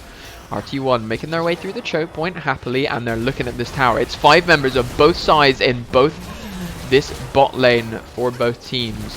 Zero Gaming, they just cannot step up to the range of this Caitlyn, to this disruption of Wolf, and they're gonna secure themselves a second inhib for the side of RT1. Oh god, it is so tense right now. Like, I am on edge. Mirror matched. It really is. RT1 have completely turned the game around now, putting Zero Gaming in the exact position that they were in only barely even 10 minutes ago. The people who have bet their points on this match are biting their nails. They really are. I don't know. I think this is where I said that I think RT1 have the draft advantage in terms of their team fight and their 5v5, but Zixer consistently proving that if he is able to make these key picks happen, he will win the team fight for his team. Drew gonna get caught out by Wolf, providing a good amount of damage. Drew in return, but here comes the Caitlyn ace in the hole, almost gonna finish him off, but not gonna be able to find that kill. Drew is he does a lot of damage, but he is still quite tanky, and looks like they're eyeing up this Elder Dragon once more. Right? Like, I swear, it is only just expired. Wolf. Oh no, Chucky gonna get caught out. Chain's gonna connect. Wolf diving in, gonna get shoved back by the Hecarim, but it's a disaster for Zero Gaming. One member down. Rengo in the top line. Top line? I keep saying line.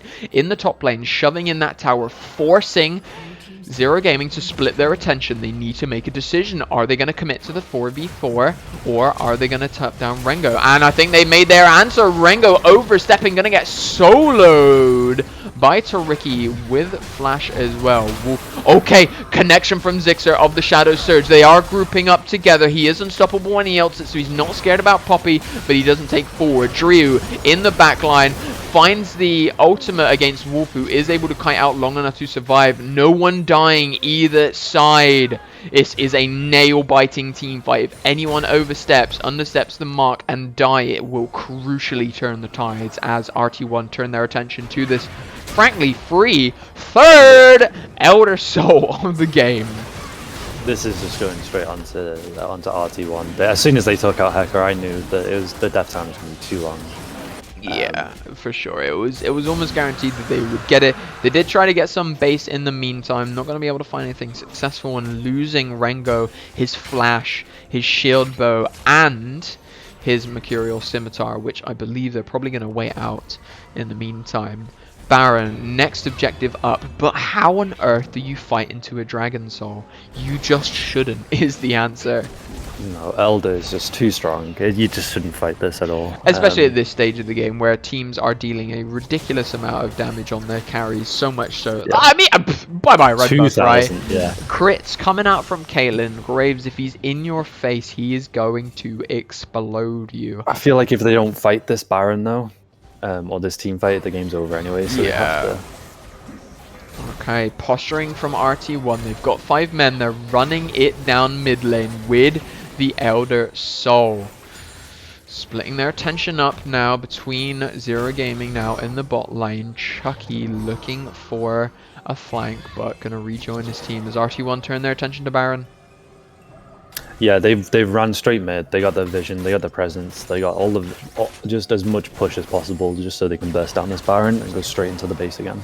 Yeah, and I think that's exactly what they're going to do. RT1, they're not overstepping the mark. They've learned their lesson. There's no need to overstep in these situations because, sure, they're only 3k ahead in gold, but everyone's almost full build at this point. It just does not matter. Everyone has reached their near full potential, and they have this Elder Soul, which, if we just check, is expiring. Oh, it doesn't actually tell me how long is left on it, but I cannot imagine it's going to be lasting very long as they charge down into this mid lane to siege Zero Gaming. So 5v5, all members present, waiting for that trigger to pull. And it looks like RT1 are just going to run them in. They're going to start hitting on the Nexus towers. Randolph going to go in. And Zixer finds the surge onto Lune, but he doesn't take it. He is not confident enough that he's going to be able to follow up. And now Zixer missing that crucial ultimate. RT1 are unstoppable now at this point. Oh, but the damage, halving HP off of 1Q from Zixer. And he's consistently finding out this poke. Oh, Toto getting really low with this long-range Zixer poke. He does have the GA still available. He does have some sustain as well in items. Look at the Nami heals. But Zixer, he is shoving out poke enough to scare off RT1. They are not just straight up 5v5 committing to these fights. They're looking for the siege. And it's the triple inhib strategy! Well, here we go. If Zero Gaming win, this is the first and only probable time we're going to see the triple inhib strategy. It's all about these team fights. They're full build. They don't need the extra gold. Toriki going to find a slow on Sanix, dashing forward to try and press the advantage, but going to be forced to Gale Force backwards because Toto with this Gale Force. Oh, RT1. There he goes. Sanix finds the connection on to the AD carry, flashes backwards to safety, but here comes the rest of the team. Zero Gaming charging forward, going to prop the GA on one. Wolf going to get taken down. Rengo in the backline by himself trying to make things happen, but Zixer is still alive in this team fight. Sanix finding the 1v1 on successfully to the Hecarim. Randolph getting stunned up, so not going to be able to find any follow-up, but the 1v1 still happening between Hecarim and Poppy. They're just not able to make it work. Oh my goodness, 1 for 2 on the beneficial side of Zero Gaming, but they cannot ignore these minions that they have shoving into their base. I mean, that's exactly what Zixer wanted, wasn't it? Every fight he's been fishing for that Caitlyn and finally found it. And that's exactly what he did. Was able to prop the GA, was not able to find anything further off of that. And look at that. Caitlyn, this is what I love to see. Toto playing it so well. As soon as that GA is popped, he doesn't need it anymore. Sells the item, picks up... Did he pick up a... No, he had the rapid fire before? Did he buy the Infinity Edge? I don't know, but sells the GA now for more damage. And... oh god, it's another Elder Soul coming up in a minute and a half. I cannot take much more of this, Soul Spy! It's just going insanely long game. Jesus Christ, it's a 49-minute... This is game 1! This is not even game 3! We've got 2, maybe 3 more games of this. Sorry, 1, maybe 2 more games of this. I can't imagine how exhausted these players are going to be after this game. I mean, I'm just here watching and shouting at things happening. I'm not even the one playing it. I cannot imagine how tense it is for these players in this situation, knowing one mistake and the first game is over. Yeah, you do not want to be the player that loses this for your team at all. Right. And Heck is looking like that. Stepping forward, but knows he cannot do it without vision, without the rest of his team. RT1 have a monopoly on these Elder Dragons this game so far, and they do not look to be giving this up. Meanwhile, Drew, he's going for something else. Usually he's always been with his team, but this time he's pushing a side lane. He has the TP up, he has the flash, he's able to get into these team fights, but... oh, Zero Gaming, I like this. They say you want Elder Dragon? Sure, we've got Prio on this mid lane, but RT1, they're approaching from both angles. Sanix going in, trying to find the Zixer. Here comes a TP from Drew into the middle of the fight. Zixer ultimate coming out, does connect onto Rengo. In he dashes, immediately bursts him down, but he isn't able to find it. He gets immediately shot down by Rengo and Sanix, and Rengo taking the 1v1 on the Lucian. He's going to be popped. GA sitting still, immediately taken down.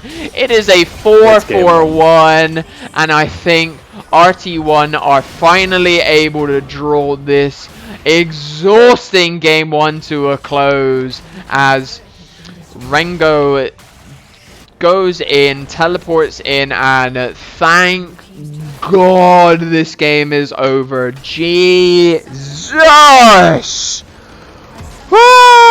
Game 1 going down to Red Team 1 as they are able to find that crucial team fight to take game 1. That was 200,000 gold on either side. Holy crap. Jesus Christ. I can't. Oh, I'm so tired. Jesus Christ. I just feel exhausted. Why are they inviting me to the draft already? I'm not ready. Jesus Christ. Okay, it looks like we might be jumping into game 2 rather quickly. Oh God, you talk to me. Say something. I'm going to eat some leftover pizza in the meantime. I mean, straight away, like, that's exactly the one way that Red Team 1 could come back from that was to make sure Zixer got caught out in both of those Elder fights. It was huge. It was really unfortunate. Basically, Zixer died in that first Elder fight. They got it. Zixer came back with a miracle at Baron, but it just wasn't enough for the next Elder fight, which he again got caught out at. It's just unfortunate straight away. I feel like our Red Team 1 played really well into their Caitlyn. They wanted basically their Caitlyn to be the fullback, to do all that sustained damage, and just everyone peeled for that one damage, and it was just enough. It was crazy. You're gonna have to keep going. I'm so sorry. I've got another mouthful of pizza. I do have to admit though that the top lane matchup was heavily favored into Zero Gaming. Don't get me wrong, Rengo was playing extremely well late game, but early game, Mordekaiser was just running away with it. Same with the mid lane, but as you said, Wolf was just in there causing as much chaos as Vixer. It's crazy. Let's hope that this game isn't another 50 to 60-minute game. Like, don't get me wrong, I'm here for the content, right? I want to see a game 3, but I swear, if RT1 just stomps this in 20 minutes, I cannot say I will not be relieved. Jesus. This is an insanely hype match. I was not expecting a 50-minute fiasco when I came into draft this game, that's for sure. That was entertaining as hell, though. That was so entertaining, right? Those team fights were absolutely game-changing whenever they happened. Zero Gaming pulling out those ridiculous early to mid-game strength after strength after strength. But RT1, I think what we saw happen in the end game there was just the scaling and the comp difference really rear its head, right?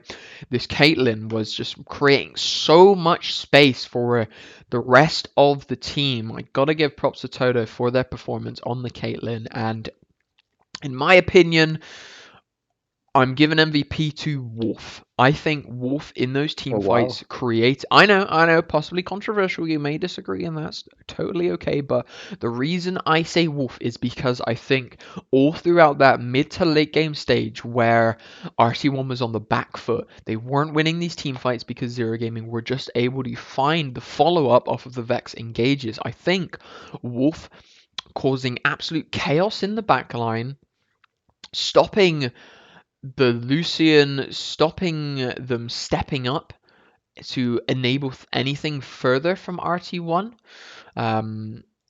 was the main thing that kept Zero Gaming alive, and Red Team 1 alive. Okay, I believe we're just loading up to the draft now. Sides-wise, they are going to be swapping over. Whoopsies. We have Red Team 1 taking the first pick, Zero Gaming now on the counter pick. Seiji wants another hour-long game. He just wants to talk to you. Jesus Christ, Seiji, no, please. I can't take it anymore. Don't get me wrong, if there is another game, if there is another hour-long game, I will sit here and I will cast a shit out of it, because this, ladies and gentlemen, this is prime time League of Legends, where teams are playing at their peak, comps and individual plays are what is bringing these games to these epic conclusions, and I'm here for it. As exhausted as I am for some reason, I am here and ready for more of this to happen.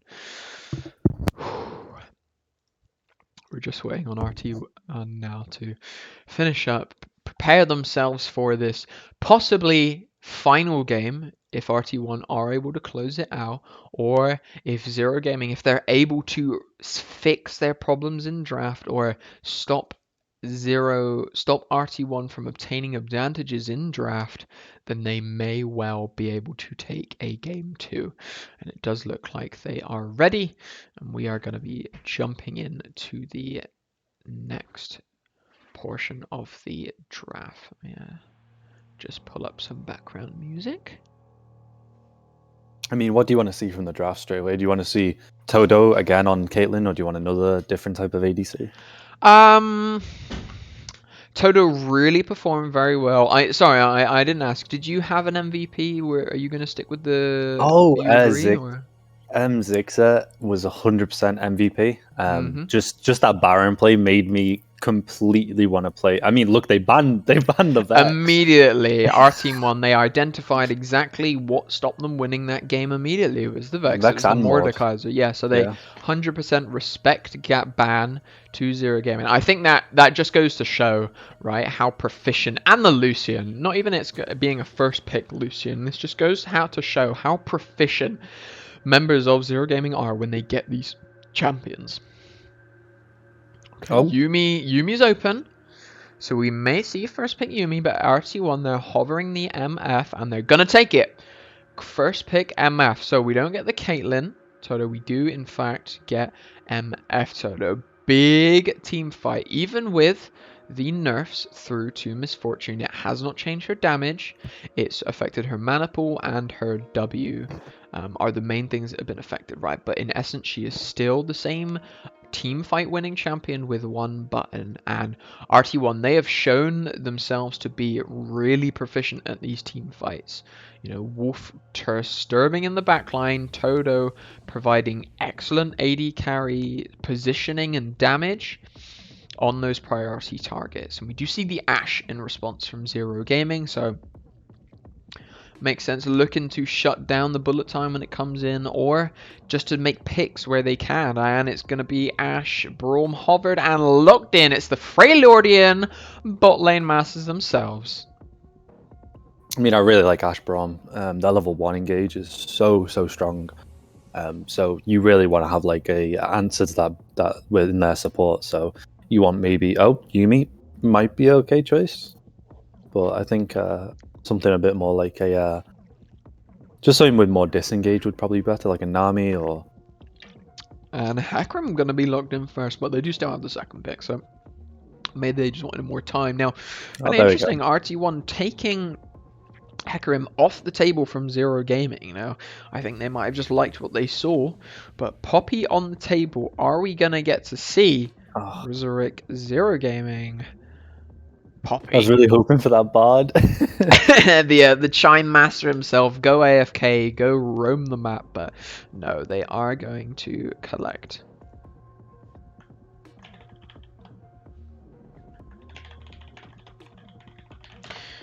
I got some water after the exhausting first game. I know, you deserve it. That was crazy. It was a really crazy game.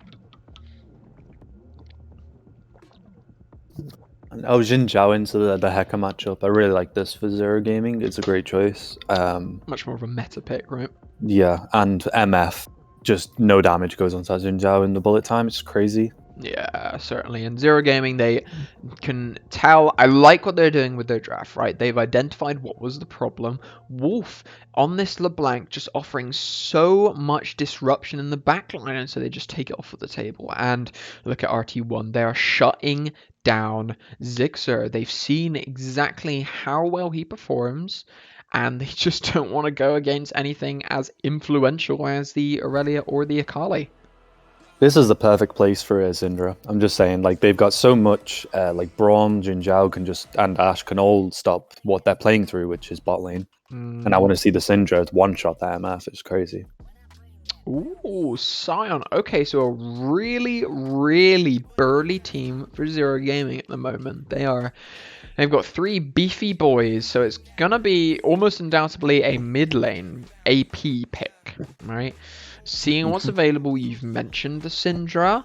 Wonder if we're gonna see, I don't know, maybe a Cassiopeia, possibly the Rise that's been in meta quite often, and RT1 gonna respond with the Cho'Gath. Very tanky boy in response, so they are Resident Sleeper top lane. I think it's going to be another slugfest of just tanky laners standing in front of each other while backline absolutely eclipses games here. We see the Annie hover. Orianna going to be picked up from RT1. I like the Orianna. I like the Orianna. Mainly as a form to stop Zero Gaming. I don't know how much Orianna Zixer plays, but I think here it would be a ridiculously good pick. So I like it both in terms of what it provides to RT1, which obviously we'll talk about in a second, but also what it denies from Zero Gaming, as they're looking to lock in their last pick of Game 2 for Supreme League Europe. They really want a high damage mid laner, and they want some range as well. Show us the Syndra. Oh no, I like the Rise. I really like the Rise. If there's one thing I think that our Zero Gaming were missing from the comp, it was a little bit of scaling, and that's exactly what they have just picked up. And absolute draft to dive into in the meantime while our players load in through the draft. So, red team 1. I'm gonna pick up RT1 here and talk a little bit about their draft. So, the Yuumi, a very prized pick, both in Worlds, and we've seen it recently emerge in the SLE before. In terms of ban rates, it's been very consistently banned. what makes the champion so strong, whether you go AP or full support, is the ability to, whatever champion you're going on, essentially just turn them, amplify them to a ridiculous extent. You sit on Misfortune, you're providing 40, 30, 50 AD, hundreds and hundreds of gold worth of statistics into one champion, and having the ability to peel for them.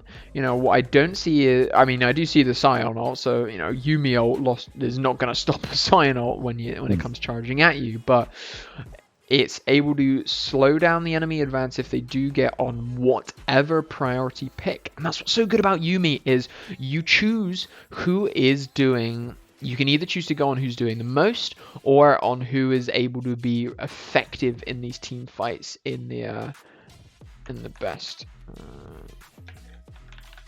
Yeah, I mean, RT1 just straight away, they've got such a great comp for skirmishes, for team fights, especially with the Orianna, the Shockwave, and going straight into the bullet time. But I really want Zero Gaming to win this one, because I feel like they've got such a counter to the bot lane with the Braum shield, with the Xin Zhao ult, and then also the Ashe ult. They got so much side lane pressure as well, straight away with Rise. You can use his ult to get to the side wave. You can use his ult to completely, basically just catch someone off guard, tower dive. I want to see a lot of tower dives with these such a bulky team from Xin Zhao and Braum. Certainly, I think it's going to be, when we get into the game, what's going to be ever important is how RT1 is going to be able to make the most out of these team fights, because what they have is a team fighting comp, right? Orianna, the ball delivery system with Hecarim, Cho'Gath to just stand in front of Misfortune, Orianna, whoever's being really effective at the time, and just stop anyone from going any further. I think Zero Gaming have also drafted a team fighting comp, but I do like what they have for side lane options, right? You've got Scion, an absolute beefy tank of a boy, and Rise, both proficient champions in side laning, in just being able to find somewhere, go to it, and just run it down without having to worry about anyone else, because you've got the Realm Warp, you've got the Scion ultimate to just dash out of danger if anything occurs. We're approaching the game. It's time I ask you for your prediction for Game 2. Sauceboy, who do you think's taking Game 2? I really don't want RT1 to win because I won a third game, but it's going to be RT1. I'm pretty sure they've just got so much potential with the Yuumi the Heka combination, as well as Cho'Gath being basically unkillable late game. With the just the lack of damage from Zero Gaming, it's not a lot of damage on their team. Rise eventually will scale up, but by that point, I'm pretty sure Cho'Gath will just eat away his combos. No, certainly. I think if we do see Ashe possibly go a more aggressive build, so not so much. No, I still think Shieldbow is the best AD carry item you can go at the moment, just because being alive is much more important than killing tanks a little bit. I want to see Ashe. I want to see Shieldbow. I want to see full crit. I appreciate that Wit's End is a very good item. You do have 2 AP threats with the Yuumi, with the Orianna, even Cho'Gath dealing a huge amount of damage AP wise. But I think Zero Gaming will struggle if they don't try and get this Ashe online with just full crit, in my opinion. Maybe, I think there are definitely people who disagree, but what I see with Ashe as a champion that scales with crit, champions that scale with crit, you don't need to give them on hit because they have their own crit scaling. So it just kind of seems redundant to then try and scale them with something else that you can give to any champion in the form of an item. Yeah. I am going to agree with you, however. I think RT1 are also going to take the game here. In terms of draft, I just think they have certain advantages in the team fight, right? I think Red Red Team 1, sorry, have shown us they know how to team fight and they know exactly how to play things to their fullest and their peak play. Sure, I don't think Wolf has as much potential to be as disruptive, so maybe that is one factor we have to bear in mind. But I think the potential from RT1 outweighs the safeness that Zero Gaming have opted into. Yeah, 100%. I mean, we wanted Sixer to play assassin type champions, especially the Syndra. I just don't feel like Rise is doing anything till late game. He doesn't play these side lane farming champions. It's not where he shines. I mean, just look at the bans they did to him. They got rid of the Vex, the Aurelia, and the Akali. That's 3 champions that you don't really put in the side lane a lot of the time to farm up. They're typically the skirmish 1v1 champions that want to like just completely roll and snowball a game. Yeah. Rise isn't snowballing till he's got at least 3 items and fully stacked Archangel stuff. Yeah, I agree with you. I think it might take too long for Zero Gaming to get their comp online. They do have the Xin Zhao, obviously, to try and make up for that mid-early game deficit that they're going to be at. But I don't know if it's going to be enough. It is going to require some pretty well macroed plays from Zero Gaming in order to pull this off. 100%. But even if they get soul again, you've seen what happens. This is going to go to 4th Elder, and then there's nothing they can do. I flippin' hope not. Now we are loading into game 2 of Red Team 1 versus Zero Gaming, with it being RT1's match point. If they take this game, they take the series and put an end to this really explosive game. Series. I suppose the game's not yet explosive, but I do not doubt for a second that it is going to be as we load in to game number 2. If I see one solo kill top, I will be genuinely shocked. I feel like this matchup is such a resonant sleeper matchup. They're just basically there punching each other and taking as much CS as possible. They should never be as low as possible to die at all. Yeah, no, for sure. I'm interested to see how it plays out. Very much unsurprisingly, the full man 5 stack coming out from Zero Gaming, as per usual. I feel if they find this Yuumi, this Yuumi, no flash, obviously has the exhaust, but if she gets found, she will be in danger. But there it is, the Yuumi classic, buy a pink orb, put it in a bush. So they are going to pick up the gold from it. They are going to be spotted out. The Zero Gaming going to be spotted out that they've gone for the full 5-man stack, and as you can see, RT1 responding, walking into the top side, getting the vision to try and understand where it is the Xin Zhao is going to be pathing, and just get more information. Okay, so it seems like Xin Zhao's starting opposite side to Haka. I don't know if that's smart. I think Xin Zhao is a really good early skirmisher, especially against Haka. He probably wants to start the same side and then meet up in the at Scuttle Crab and possibly fight. But without Rise getting any form of wave clear, any form of prio mid lane, that skirmish turns into a 2v1, and Xin Zhao would probably lose that. Yeah, for sure. I'm gonna be interested to see this early game jungle. I think it's very important. Lune having the time of his life, dashing around.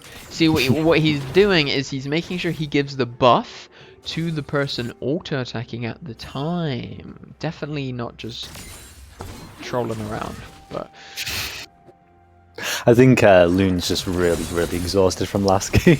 yeah, he was. He certainly had his work cut out for him on that Nami, but here we go. We're into the proper stages of this game 2 now. Toriki aggressively going forward, trying to make use of that Ash Hail of Blades. Very strong at just melting people down.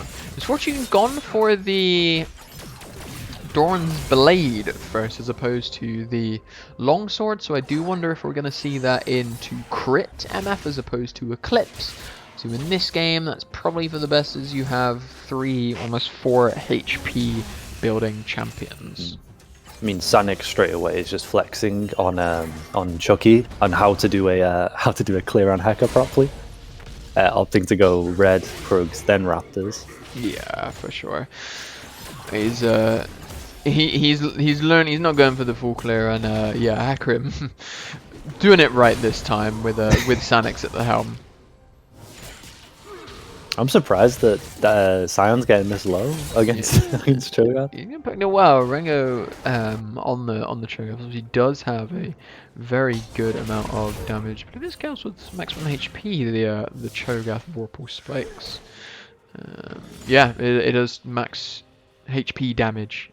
So against the Sion, that's gonna be very handy. Very good pick for Rengo to pick up here. Now we do have Hecarim and Zinzao both on their respective crabs. Pings coming out. They both know what's happening. Where are the junglers going to go after that? That's what's going to be important. I mean, straight away, you're looking mid lane right now. Yeah, they've gone opposite sides. Heka's just going to take Xin Zhao's Krugs because I'm pretty sure that Heka knows that Xin Zhao only did a 4 camp clear. Yeah. Sorry, a 6 camp clear instead of 5 camp. Yeah, 5 camp clear instead of a 6 camp clear. But Zinzao is coming up towards top lane. We do have the recall from Dryu. He does have the TP. Looks like nothing's going to happen. Sanik's just going to take the Krugs happily.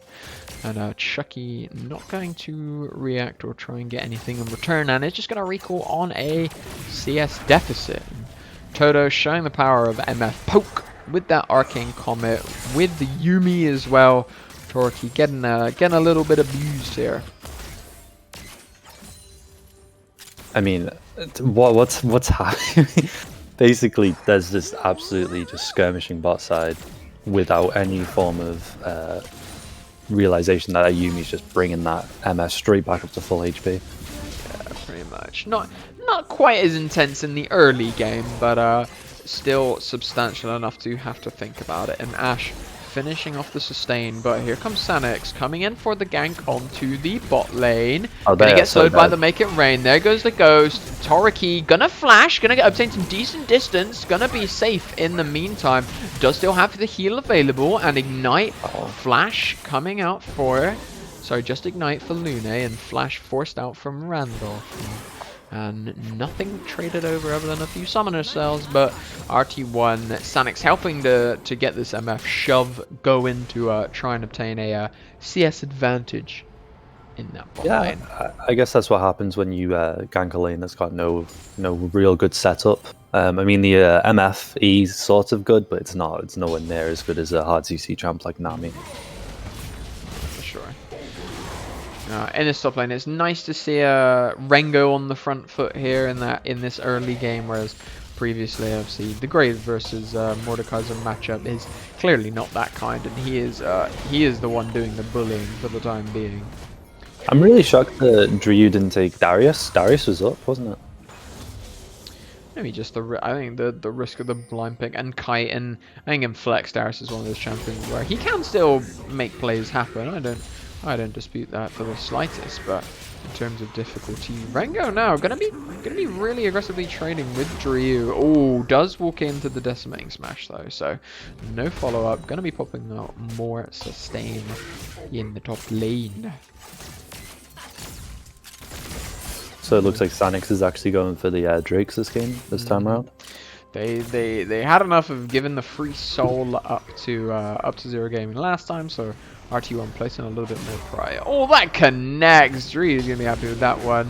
Rengo might be a bit upset. He is getting quite low. Oh my god, he actually dies. First blood from Dryu. Rengo just not respecting the Sion damage, the Soul 4 and SW. Here comes Sanix for the repeat gag. No flash available, but TP is coming in. Here comes Zigzer. Flash onto Sanix. Gonna get the one return kill. Or just not even a return kill, just a kill. Flash forward from Chucky. Gonna knock up Toto as well. He does not get the follow-up, but the autos. Toto's taken down. And they're gonna get one response kill going over to the MF against this Xin Zhao. So it's a 1-for-1 trade. Teleport and flash burn for Zigzer. And Wolf was able to happily push that wave in. Meanwhile, Toto is staying, and Toto is low. Never mind, not anymore. Yuumi. One Yuumi heal, get him back up, at least healthier than but here comes Wolf. He knows, he TP's down actually. He knows Toriki's low, he got has ult. the ultimate available, and he doesn't even need, he's just gonna autosave, donated the kill over to Toto. But here comes Zixer, Shockwave, gonna connect on Randolph, not enough damage, never mind, enough damage to fill out. Zixer does manage to find the return kill, but Wolf flashing forward to claim himself a double kill. I mean, just straight away, I think they overplayed bot side. They knew exactly what they need to do, which they did really well. They took the MF on the tower. They got it really low. They got a kill.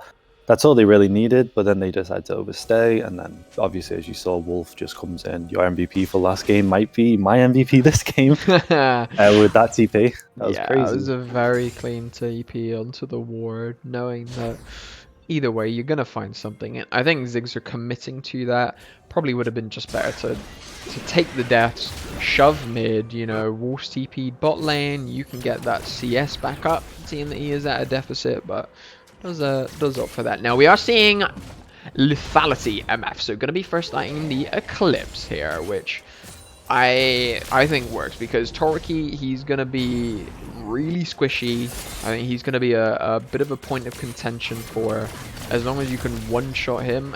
Look at the MF damage, the double shot, the double up. If it connects and crits, it just does an insane amount of damage. And Toriki does got the Vamp Scepter, so he is going Shield Bow. I like to see it, just in order to try and stay alive, resist some of this poke. Ziggs aggressively trading with Wolf. Wolf got a shockwave, brings Ziggs back bot lane. Oh, but the solo kill from Wolf. Ziggs just overstepping. Gonna get shockwave back, gonna get taken down, and a excellent kill from Wolf there. Really aggressive trading up in the top lane.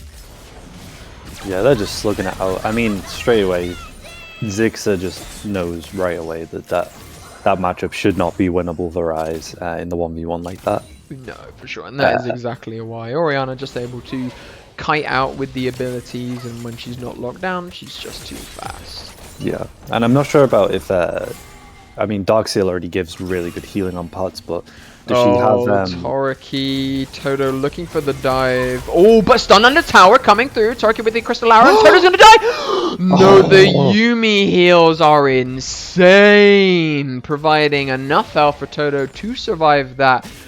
I would say failed diver pen unpunished. Yo, that champ. Yuumi is yeah. You're gonna be feeling bad if it's Toriki. Now, Zero Gaming committing the Zins out to the bot lane, trying to get something. Not gonna be able to find anything though. Just clearing out some vision placed here by RT1 earlier. And up in the top lane is pretty much just farming sim. I can't say I expected anything different, but the two of them, they are battling with each other. They're trying to claim the dominance in lane, and see Sion with arguably the more push power versus the Cho'Gath. You're going to be happily shoving in Rengo at most stages of the game. Sorry, you're on your resident sleeper lane. Apparently, Jesus Christ, top lane. Sleeper indeed. No. Just focus on this Wolf. Wolf will. He's got the Darkseal. He's got the boost. He's got the Lost Chapter. He is a force to be reckoned with. Gonna see his extra. Oh, damage! Look at the damage from the QW alone. Not something that you want to see as a damage test if you're Zero Gaming.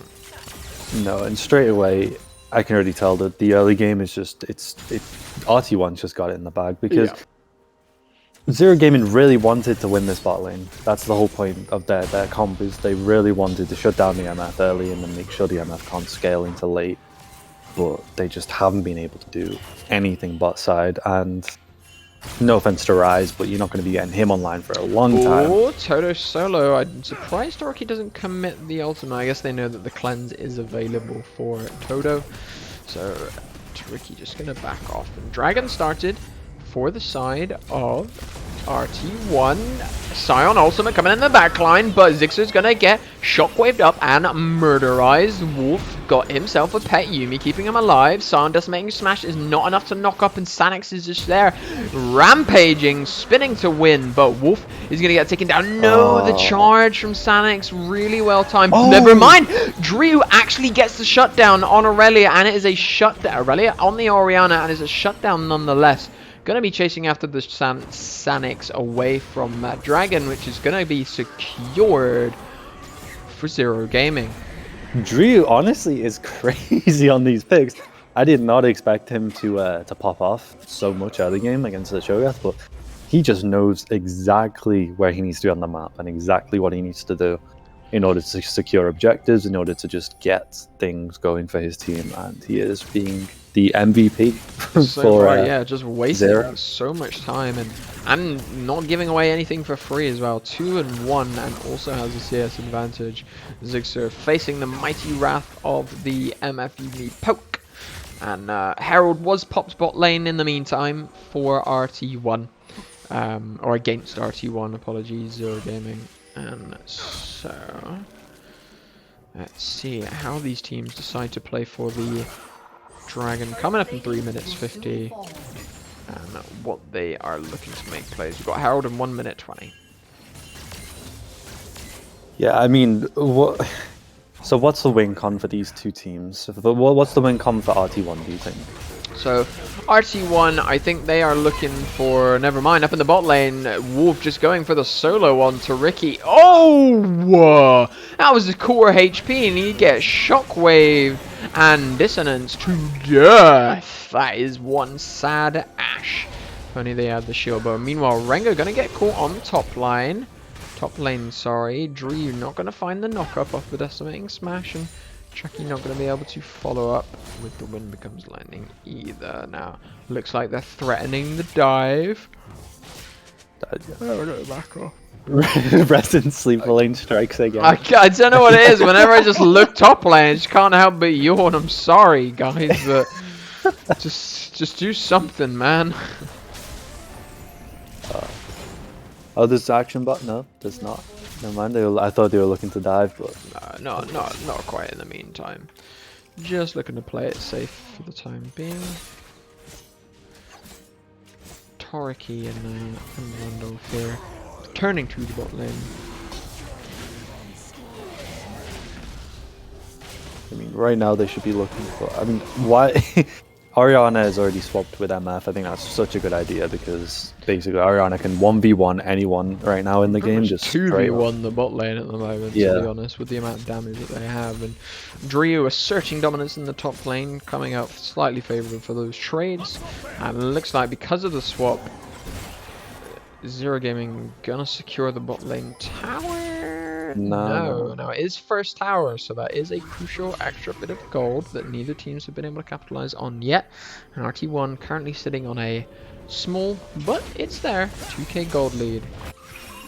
It's so close for either team to get this little bit of gold advantage. Oh, Yumi ultimate coming through, not going to connect into Zixer, who just walks away happily. Possibly a bit of a miscommunication there. Yeah, I mean, typically you should be able to just run down the rise with the MFW and then Yumi ult, but it just seems like they went on the same page. A little bit. I think as soon as MF landed that make it rain, Yumi thought it was go time. MF was not ready for it. Wasn't ready to commit. No. Does make me wonder what Zero Game's going to do this with this Herald. Maybe put it mid, maybe put it top. I would not risk diving near Ariana with her ult up. Not quite. Would be a bit of a risky one to do, but Chucky looking like he's roaming to the top lane. He does still have the Herald. Rengo caught between a spear-wielding maniac and an axe-wielding maniac, and he's getting bursted down for the time being. A nice slow fight as Drew and Chucky slowly get out that damage. Knock up for Drew, and he's going to be given the kill as well, just to try and further propel the sign. Meanwhile, in the mid lane, Zigzor taking down HP, not going to fall victim. What is that rise HP on? What is that rise HP on? That was not a very high amount. He was survived with 100 less HP. The using both Exhaust and Ignite to try and make something happen, but even the MF ultimate from the looks of it as well actually was not able to find any connection. I do want to point out that RT1 managed to get the first turret backside, so he's really unlucky topside not being able to get that first turret. But they did get 2 turrets. Oh, they got tier 2. They shoved in that Herald, got the 2 charges, got the 2 towers.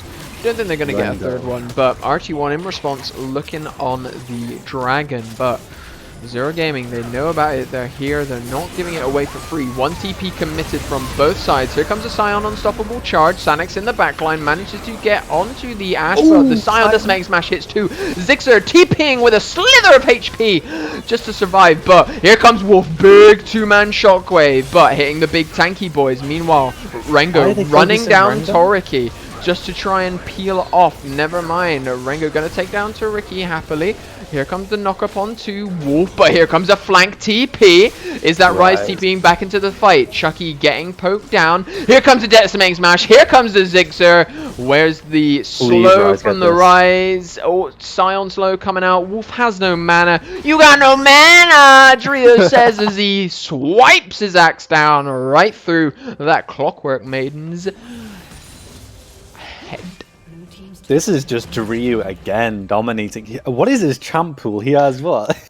He's got Poppy, he's got Mordecai, he's got tanks, he's got drain tanks. I don't want to see him on a carry, see how he'll pop off with that, but I kind of like his playstyle of just, hey, I'm going to run in and just be a fucking problem. Oh, 100%. I mean, but if that, I think if Heka went on that, he would have died. Oh no. You hate to see it. That's very unfortunate for Toto there. The confident Yumi builds in these ADCs. honestly, it's so misleading at this point. But that's going to be fourth tower, for Zero Gaming. Sanix looking to charge forward on Shadow Onslaught's forwards onto Toriki, and here comes the Braum ultimate shield, and a bit of peel backwards. Toriki, Chantal Crystal Hour finds the Cho'Gath.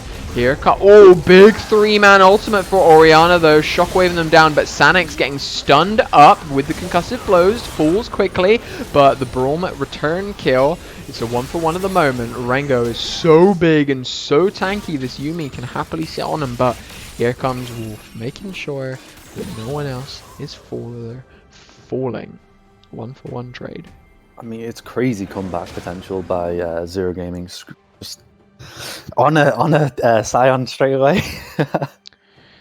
I mean, yeah, these team fights, again, they are just coming down to the wire, coming down to those small specific plays. How the teams are executing them is the huge sort of impact here. It's not so much the macro, but more the micro in these team fights and how they're being executed when the fights are taking place. And again, we see, as before in the previous game, Zero Gaming secured themselves a little bit of a gold lead, only 2k, but a gold lead nonetheless. They have a bunch more shutdowns, they have the kills where it needs to be on those carries, but RT1 still holding their own. This Orianna Wolf just causing so many problems from the front this time. He doesn't even need to be flanking because he's just got so much damage, especially with that Liandry's Anguish, already done 1.7k damage. He's barely had it 5 minutes.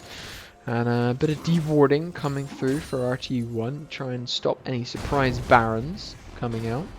As Scion shoves bot lane as his counterpart Rengo comes to meet him. Still don't know who wins this one though. I feel like at this point it's just 2 beefy boys absolutely smashing each other. I think Scion has more sustain, just from the passive. Never mind, Zixer gonna get caught out by the Yumi ultimate, the final chapter, but Orianna ultimate, Shockwave finds 2 slight pulls in the game there, but never mind, Rise gonna go down, Zixer soloed by himself. Braum ultimate coming up, Enchanted Crystal Arrow gonna connect on Toto, who does cleanse out a bit, but here comes the team fight! But Randolph is just gonna block a huge portion of that MFL, pretty much all of it. Scion ultimate from bot lane, he's charging up to mid, he's looking to make his way into the bush, try and find one wandering member. from RT1, but he's going to be spotted out. Is going to retreat, and it is a 2 for 0 in favor of RT1. I mean, yeah, this is exactly what I thought team fights were going to happen. Zero Gaming just has such a amazing team to go against that MFL. Two of their members can become completely just avoiding it, basically, with the Brom E and the Jinjiao R. And then Sion eventually is going to be so tanky that lethality is not going to mean anything to him. He's just going to fucking absorb it with his shield.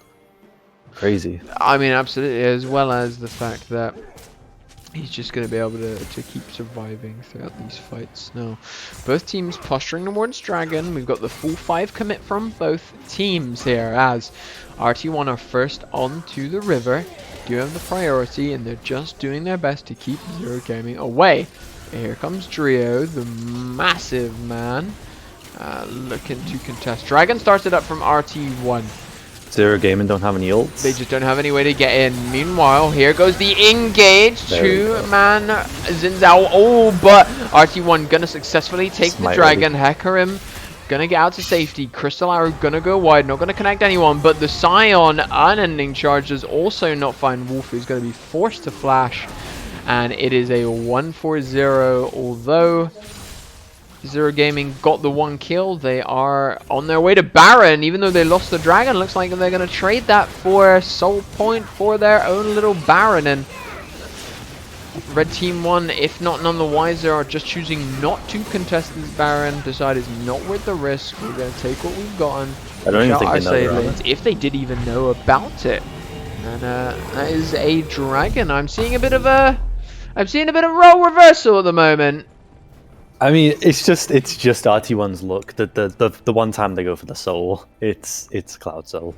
Who cares about Cloud Soul that much? I mean, the classic. Like, I mean, maybe it's not bad on Hecarim in terms of giving them movement speed, so therefore giving them the AD, and same with Orianna to try and ult and get away, but it's gonna make things just a little bit more awkward, but not too much.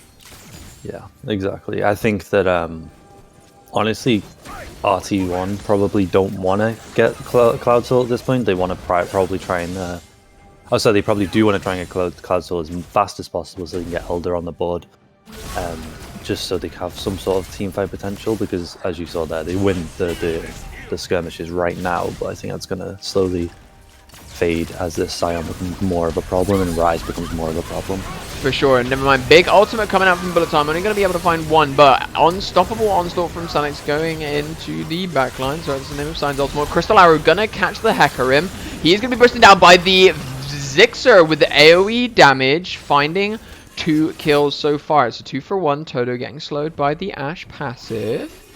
Meanwhile, Zero Gaming are looking to claim the T2 tower now for the mid lane, and it's not looking too hot for RT1 in these team fights. Oh, Zixer dealing decent damage and huge enough wave clear. Rengo gonna find Tariki, flash forward, looking for the ultimate, but gonna get knocked up by Sion's Unstoppable Onslaught and then kited to the ends of the earth. Knocked up. Zixer looking to go on Lune, that lonely Lune Kate, but not going to be able to fight anything. And so far, Zero Gaming, they're on an inhib at 25 minutes. This is a hell of a different game to the last one.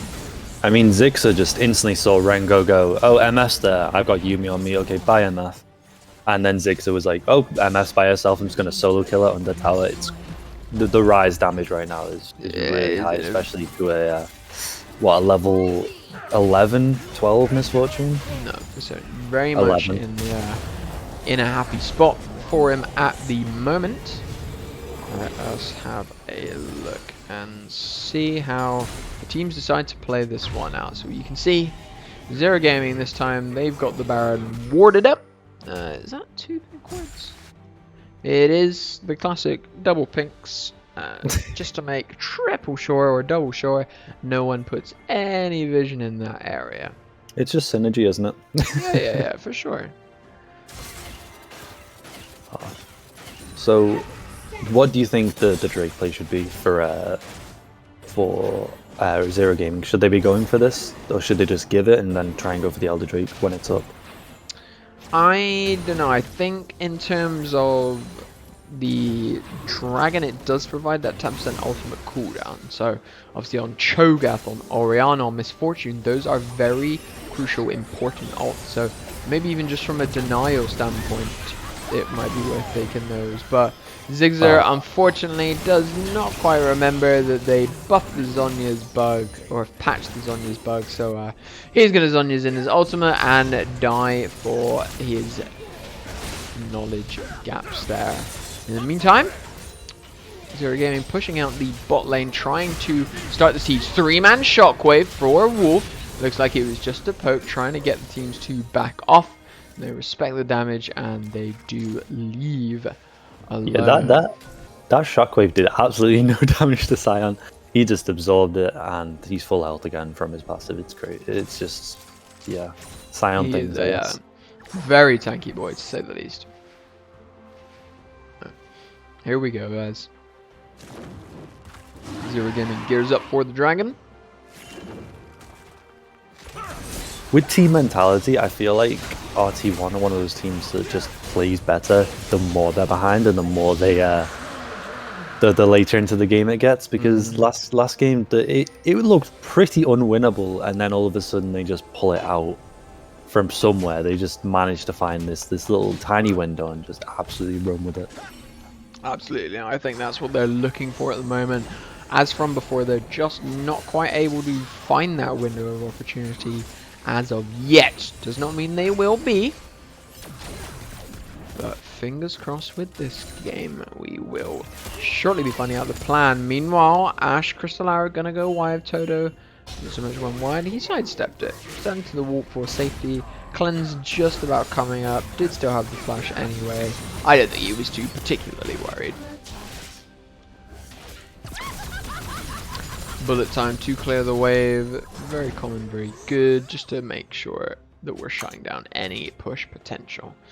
Pings coming out for the Baron and Dragon spawning in 4 minutes 2 seconds. So looking like the teams are going to be fighting for this Soul Dragon.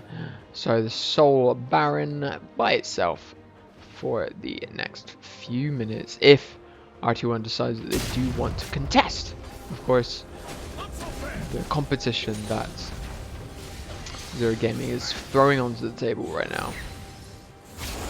I mean, both teams really want the tight corridor fights, don't they? I mean, you've got the Ash Crystal Arrow, you've got Shockwave, and you've got Rise, who just completely melts people when inside like a small confined area. But it seems like they're just giving it. Yeah, I think they just sort of identify we can't fight them. Look what just happened, and they back off. They allow the shrine or whatever it is to go down. Oh, Rango. But that is going to be into 3 of them, and Rengar is 1 dead. Gringo in the mid lane. Drew going in with the 2, now 3v1 against Sanjix. Where's the damage? If he's ultimate, it is there. Don't you worry, Sion does a lot of damage. No, where's the damage on Sion? He's a full health boy. He is chilling. Okay, Arrow does connect. Toto gonna get knocked up by the Zinzao as a form of follow-up. But heal coming out for Tariki, currently tanking tower aggro. Did not tank a shot too many, but Chucky gonna be brought back to town with the Orianna ultimate. I don't know, this could be a defense of the Ancient here. RT1 Wolf looking to make something happen. Drew going into tower, so nothing happening there, no connection. Toriki poking down, second Nexus tower has fallen. How will the teams forward? They're focusing, the Nexus is 1 hit away! It's a GG, we're going to game 3! Let's fucking that was a much go! faster game. Much quicker game. I gotta say, Zero Gaming really pulled it off there. They showed really good dominance with that, like I said, small windows of mid and early game power that they did have, and they took full advantage of it. I think I really do like the Ash pick in that comp there, mainly because it provided all that utility, right? and was able to enable the comps as much as they had. So RT1 taking game 1, Zero Gaming claiming game 2, which can only mean one thing. It's time for game 3. Oh man. It looks like RT1's taking red RT1 side. taking red. Yeah, they were happy with how the first game went. Understandably so, because they won it. But they are going to be taking the. I mean, it's red team 1 taking red side. Can you really be that surprised? I mean, they get that. I'm pretty sure red side they get that crucial counter pick at least top side, so they can work with that and hopefully try and find a counter pick somewhere, maybe even mid if they're gonna outban the Zixer again. Yeah, we will see. Well, I don't know about you. I'm going to take a quick 5, 3, 4, a quick break. We will return shortly once the teams are ready for draft. Just sort of catch my breath, make sure everything's all good, and we can get back into game 3, the finale of Zero Gaming versus Red Team 1. See you guys in a few minutes.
Hello, everyone, and welcome back to the Supreme League Europe, where we have got ourselves game 3 of this fantastic, if I do say so myself, series between Zero Gaming and Red Team 1. God, I don't know if I'm ready for this last game. What? Yeah. Let's talk about the end of the as we load into draft.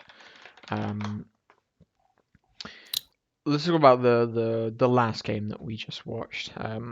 Pretty dominating performance from Zero Gaming, if I do say so myself. I think they played really well. They I mean, they Drew just pulled it just off, carried that shit straight right? away. They pushed that to the nexus. Every second of the way, Drew knew what they were doing.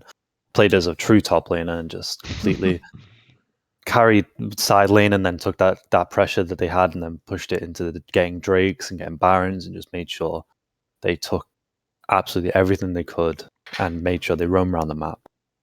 A big loss though in this game. I think Zixer is Yeah, we do have some news regarding Zero Gaming. Zigzer, the mid laner that we've seen popping off, unfortunately has had to go. And so they have brought in, Zero Gaming have brought in their sub. devilish. Devilish, yes. I don't know too much about him, so I'm not going to be able to provide insight. But he's got some pretty big shoes to carry. I know that for sure. He's going to have to catch up with Zix's level of play, and well, I mean, if he does better, that would be fantastic news for Zero Gaming. But not what you want in a third game of an intense series. A roster swap in the last game, not ideal. But you work Especially with a carry. especially a carry, but you work with what you work with. Our team one adjusting bans accordingly. Lucian ban, fair enough. They just don't seem to like going against Zero Gaming's Lucian. Makes sense. They play a lot of it. The Yone ban, I'm assuming this is a devilish pick, and they're getting rid of Xin Zhao again. Red team identifying what went wrong in the previous game and where the strength line from Xin Zhao, that really powerful early to mid jungler, was just able to enable the rest of the comp, even though they needed more time to scale. Yeah, definitely. I want to see Drew pick a carry champ or his signature Poppy this game. I think with Zixer gone, they need to fill the boots a bit more. I mean, they're already. Oh, First pick Yumi from Zero Gaming. So it looks like we're gonna have a Yumi support. I'm gonna be interested to see what AD carry they pair it with. The Lucian's off the table, and in response, our team won an explosive bot lane of Leona MF, which I love. Leona into Yumi. It's something that I think you have to ban out, because as soon as you take that Yumi, Leona, what does she do really well? She will immediately jump on you and she will murderize you. So it doesn't matter if you can heal, 300 HP. Leona's going to kill you before you even get to heal through that. So very strong pick, and it's going to pair the Yumi with a Tristana, so a lovely hyper scaling, really strong snowballing champion that if it gets going, that Yumi can happily sit on and just completely carry around the map. Trundle rounding off Zero Gaming's third pick for this phase. Do you reckon that's Trundle jungle? yeah, it has to be Trundle jungle. I mean, you could put it top lane, but I think that there's a lot of top lane matchups where it just doesn't really work. Trundle works really well in solo queue as a top laner because he can just, go top and just never leave, Yeah. force push fights. But in these sort of games, in these sort of competitive situations, they just send their carry top, kill him, and then it'll be over. Yeah, pretty much, pretty much. So Aurelia coming in for the final pick for Red Team 1.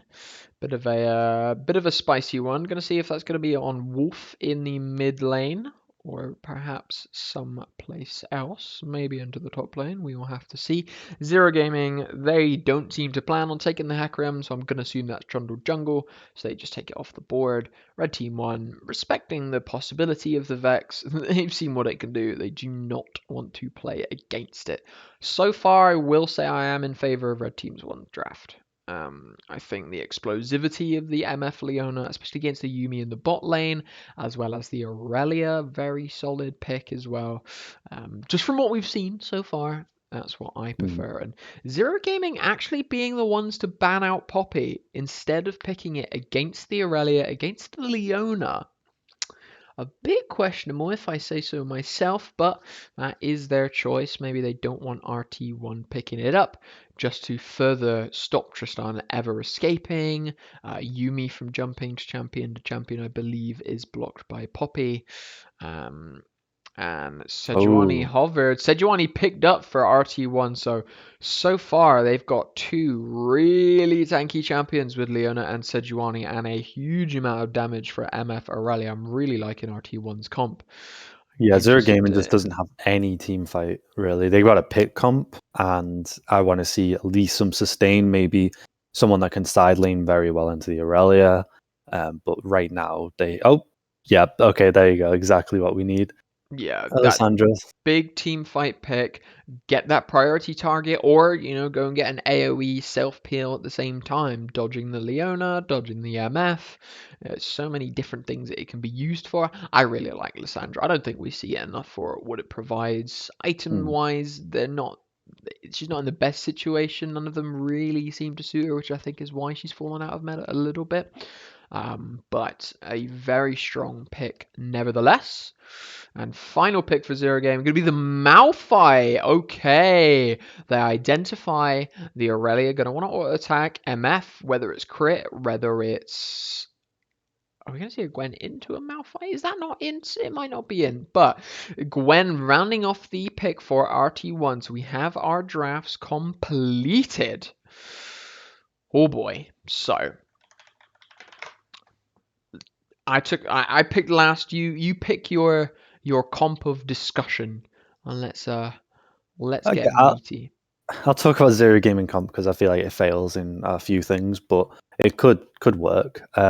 They've got the Malfight for the team fight and stuff, but they do have a very good pick comp. So if they find anyone outside of where they should be, um, they can just burst them down and kill them in matter of milliseconds.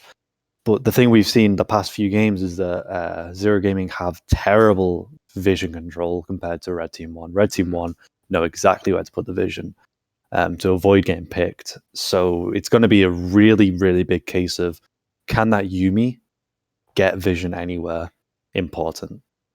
Certainly, and it's gonna be something that Zero Gaming are gonna have to take into consideration. I think that's something that can often go not thought about when playing with the Yumi, because you can sometimes forget that it's not just another champion. It's basically it's the equivalent of putting a cat in a room full of giant beefy men and women, right? Like it's just going to be so easily in danger, and so the team needs to make sure that they're playing around that, escorting Yumi into the jungle, escorting elsewhere to try and get the vision where they need it to set up in advance if they are looking to take team fights. And judging by the look of the Lissandra Malphite, I'd imagine Zero Gaming are gonna be looking to team fight. 100%. And as you can see from the pick, people really expecting people expecting Zero Gaming to win 5,000 points onto Zero Gaming to win. Well, they've had the redemption. I remember game one, Red Team won, certainly eclipsing pretty heavily in the channel points. But now Zero Gaming, they've come back. I think in the first game it wasn't even a bad performance either.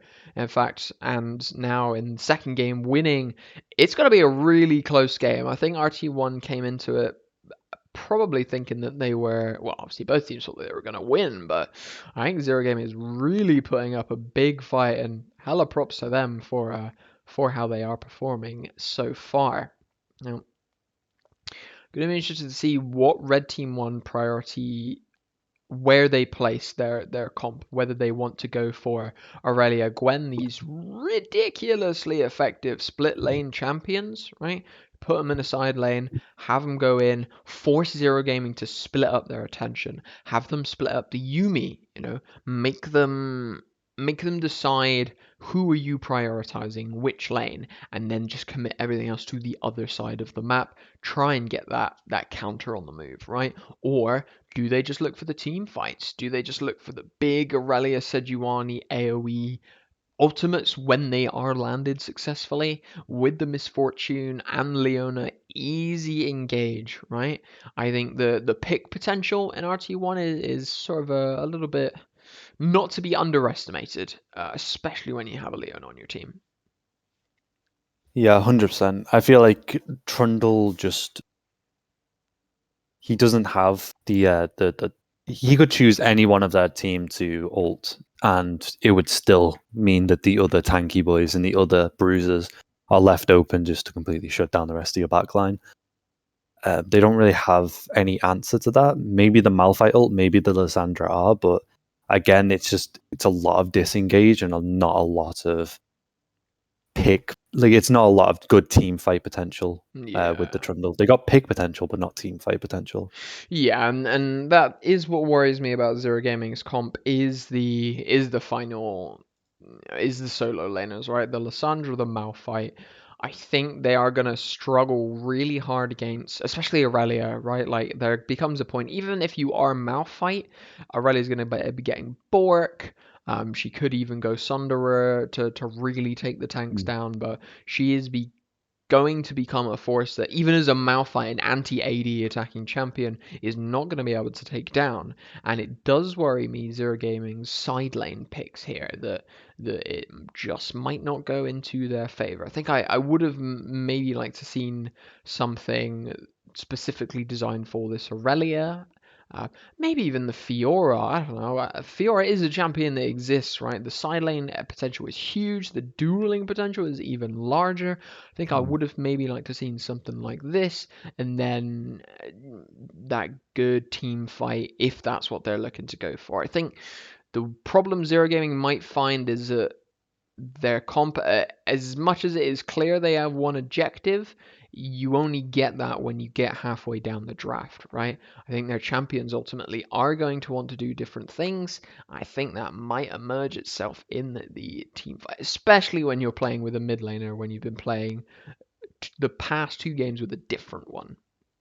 Yeah, 100%. I do feel like although the draft is important, there is a very, very obvious player difference. The past two games we've seen Drew run top lane, completely dominate it. Will it be a game 3 where he does it, or will it be finally the draft has caught up with him? He can't outplay a champion, basically. I'm right. Like I don't see a world where Malphite is able to again with the same situation with Aurelia, right? Gwen is just going to reach a certain point where no matter what you do, there's nothing that you can do. You know, with the Mm. skill expression, the Mordekaiser is there. Don't flame it. It's there somewhere. And the other picks that he was able to play. The Scion as well. That's a huge, surprisingly huge damage threat at times that I think people do forget. Mm. I do struggle to see the Malphite being as effective as it could be. Um, we shall see. We shall see. We will be loading into game very shortly. So let's get the final game 3. Zero Gaming, Red Team 1. Sourcebook, give me your prediction.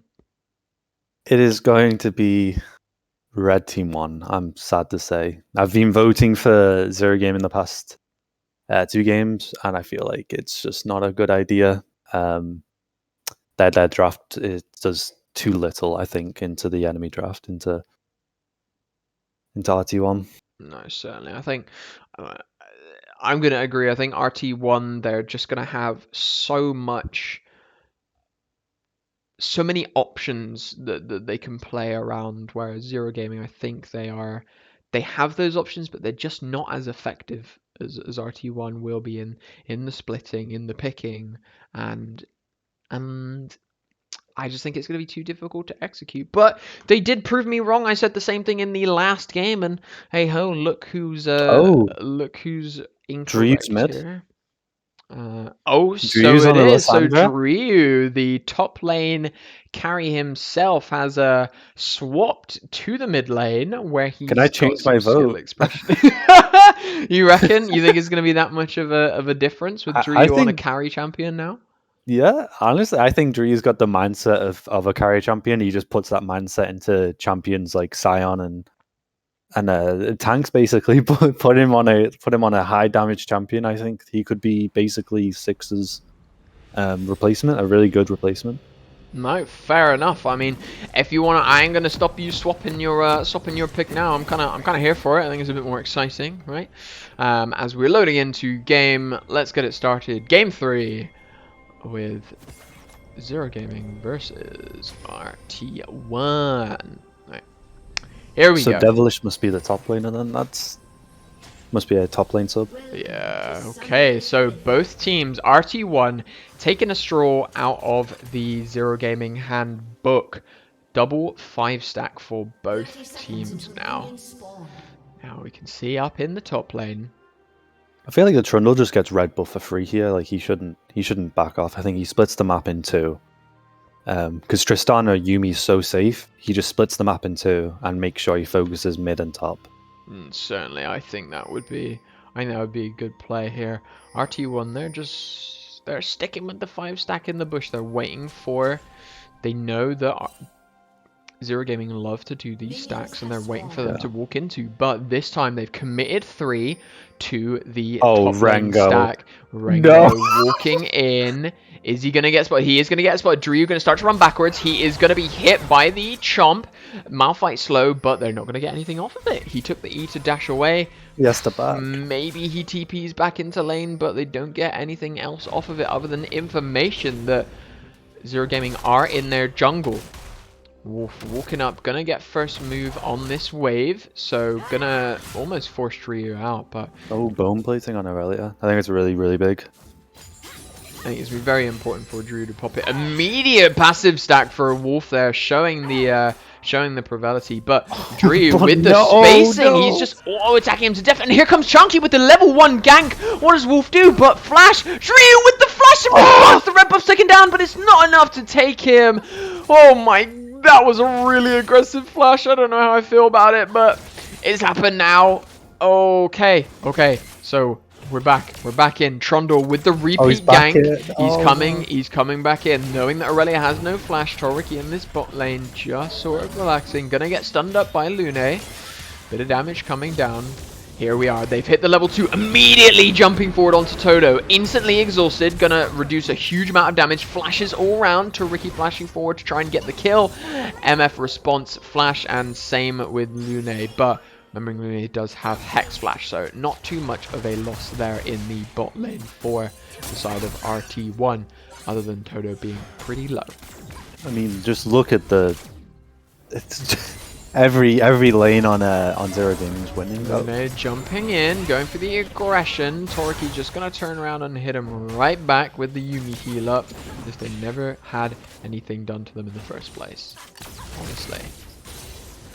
Big minion damage. Okay, so Sanix, he could be lining up a dive here. Wolf gonna be overstepping, gonna be hit by a tower! That's first blood, but here comes Sanix with the flash of blue. But does he die? The passive is not enough to kill from Lysandra. Oh, I thought we were gonna see a double kill, but Drew there picking up the first blood, as unfortunately Wolf oversteps, takes the tower hit, and is gonna go down.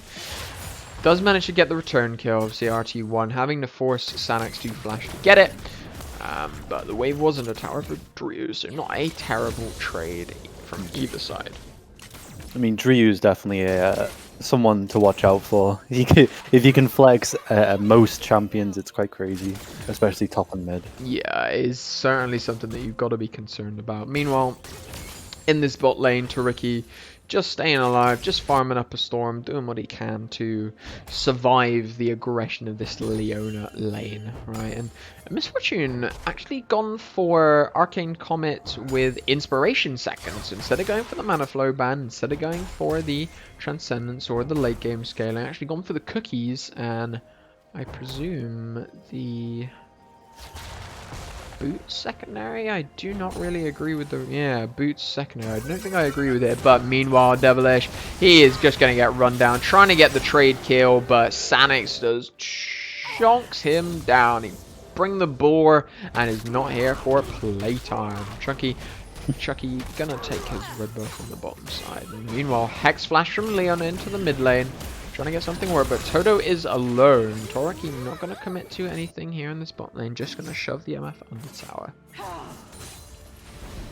Yeah, I mean, it seems like Trundle's is wanting to focus bot and mid this game. I feel like it might be the right play with Yumi being able to just come onto. Ooh, Lune gonna get just absolutely shafted by the pillar, pillared I should say, and Toraki all important picking up that kill as well. That's really important to try and propel this Tristana, this main source of AD damage threat, ahead as far as possible.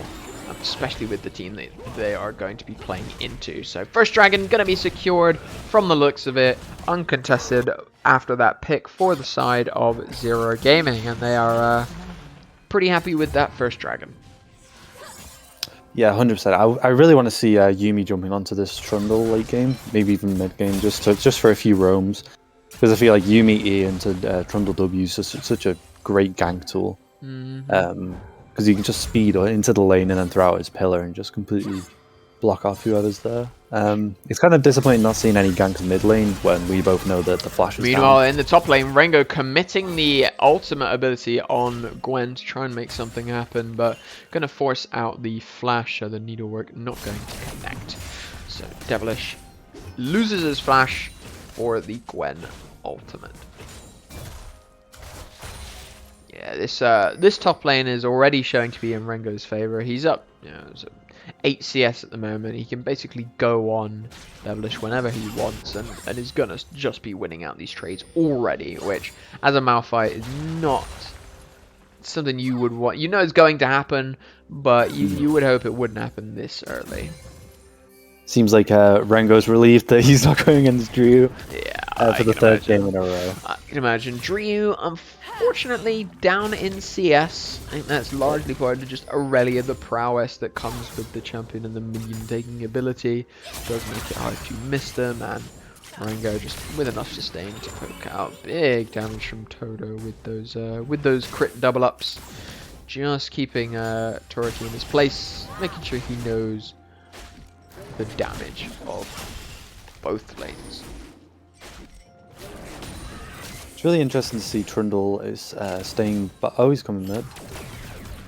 Looking for the mid gun. Now we do see Predator. Okay, here comes Ryu going in. Ultimate onto Aurelia. Trundle pillar to follow up back and forward. Vanguard's edge. Flash forward from Aurelia. Flash follow up from Ryu. Gets the one auto. Doesn't have Q, so didn't flash with anything. Doesn't manage to get it. And here comes Rengo. Dashes forward. Gets snared up by Ryu. But Aurelia, the flawless duet, doesn't connect. Rengo going forward. Here comes Sejuani baiting in. Drew stepping up, there goes the Predator, knocking up Chunky, huge amounts of damage. Drew goes right into two of them and immediately gets taken down because of course he would. TP coming in from Malphite. Oh, two-man knock up though. Chunky gonna be able to get the follow-up kill on Gwen, but it is a 1-for-1 TP burned. And Drew not necessarily happy with that one. Devilish gonna get stunned by the Force Duet. Wolf stepping forward, Chucky. He does that damage. He does have the Tiamat, so gonna be more than happy to just go back to clearing his camps. Yeah, with the Tiamat pilled, you just want to be farming. If he went Sheen first, he'd be looking for ganks and stuff, but yeah. For the time being, just to try and outfind this Sejuani, who at the moment, mainly I imagine just from the gank pressure, has just been able to sneak in and take those extra few camps. I feel like Sedge getting all this gold is really not beneficial for RT1. They really have like a lot of champs that they want to get online ASAP, which is Gwen and obviously Misfortune Aurelia. It's massive carry potential, but Sejuani gotta get tankier, but it's not really going to be much of a threat. No, certainly. But that being said, at the moment and for a while, Zero Gaming, they're not really going to have much tank killing potential. So this Sejuani, as tanky as Sanix does get, the Zero Gaming is just not really going to have much follow-up in order to actually to kill this this boar. Yeah, exactly. And I'm hoping that RT1 see the tankiness of Sejuani right now and realize that they can really go for any objective on the map and not have any issues taking it. Yeah, for sure. They've got the 1.5k gold lead at the moment, and the kills all on their Sejuani. Let's have a look at the gold, shall we? So, yeah, I mean, Sejuani a full 1k ahead of counterpart. That'll be those 3 kills coming in handy. And, oh god, Toto just really getting in that poke. Actually going to play aggressive. Toriki going to get exhausted on. Manages to bust a shot to negate the ultimate. There goes Lune, missing the Zenith Blade. Really well timed by Toriki there. Does cleanse. But here comes Wolf. Sanix. Bye-bye, Toriki. Sanix donating the kill to himself when he realized someone might not get it. Just to play on the safe side. For bot lane. Chucky going top lane. He's got the Herald. They're lookalike, and they're going to be taking a cross-map play with the top side. Yeah, I feel like Tarek was just playing a bit too aggressive when he doesn't have the Yumi on him at all, and he knows that his jungler is topside.